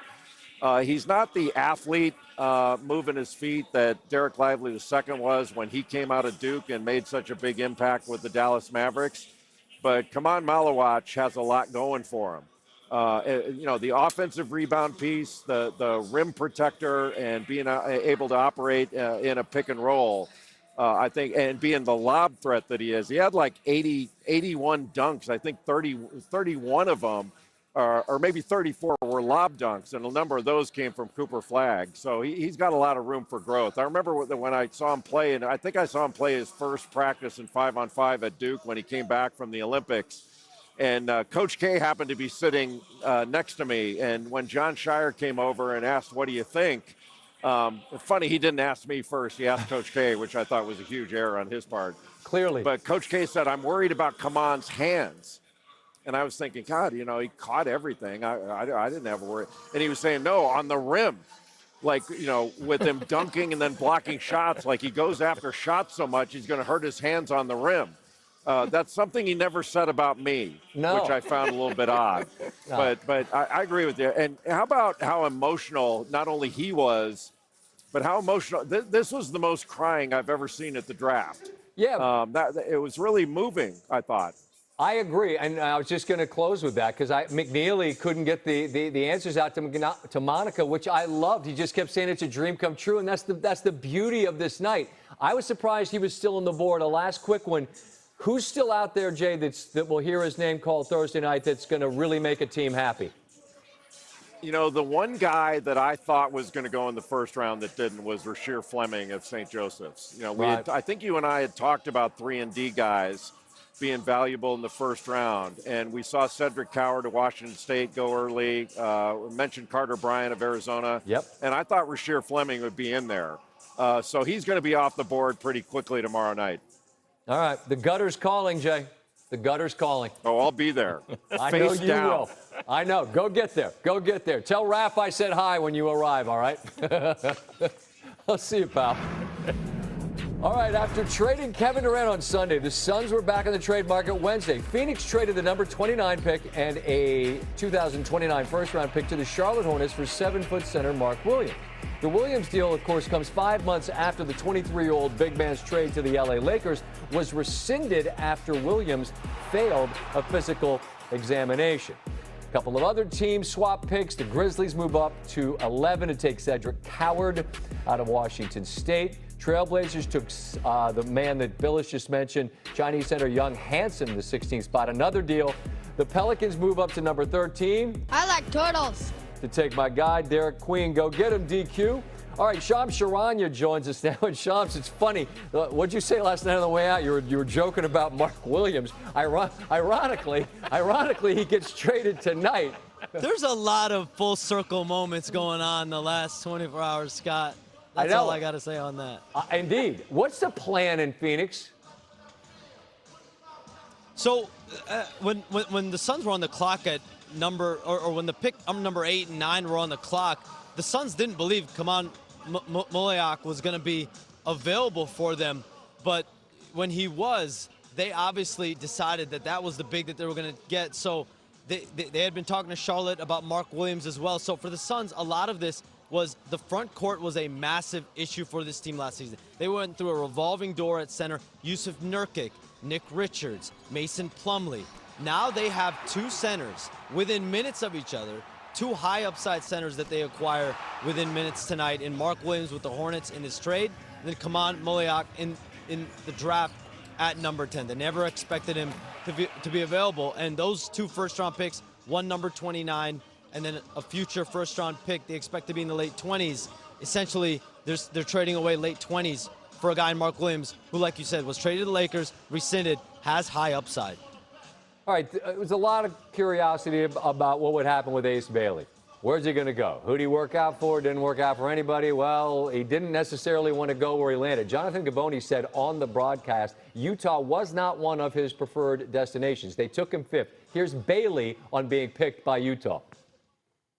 Ace, there was a lot of speculation, the buildup in your draft process. You know, you seem pretty happy to me to be going to Utah. What do you say to people that maybe just don't believe that? I mean, I control what I control, so how they feel. But to my team and me, me focusing on the basketball and them doing what they're doing, so it happens. Shams, what's your reaction? What do you hear about sort of how that landed with Ace Bailey? Going into the draft, Scott, what I got from people that I talked to around Ace Bailey was we're comfortable with the process that we had. We believe we'll land somewhere in that 3 to 8 range, and obviously that was correct. He landed at 5. And there were whispers over the last couple of days that number 5 Utah, even though that they had not brought in Ace Bailey hadn't worked out for anyone in person in the high lottery. Despite that, Utah had really been looking at him and his talent, wanted to bring him in, his scoring, his competitiveness. So you get Ace Bailey and then Walter Clayton Jr. later in the first round as well. So I think Utah's very happy with the draft that they had today. You have multiple other storylines, but Utah getting those 2 players, competitors, shooters, scorers, I think they're very excited about it. I'm sure they are. The question is, how does Ace feel about it? You hope the young man sees it as the dream come true moment and a chance to go get buckets because he's an elite scorer. Shams, appreciate you. We will talk again soon, I hope. Thank you. As SportsCenter continues, top pick in the draft, Cooper Flagg joins the show. Share his thought on who's the guy that when he's guarding him or that guy's guarding, he's checking him, you don't freak him out. Got any potential moves on the horizon? Bobby Marks will join us. And one big thing on why the draft feels different from certainly last year. That and a whole lot more. SportsCenter from the District continues.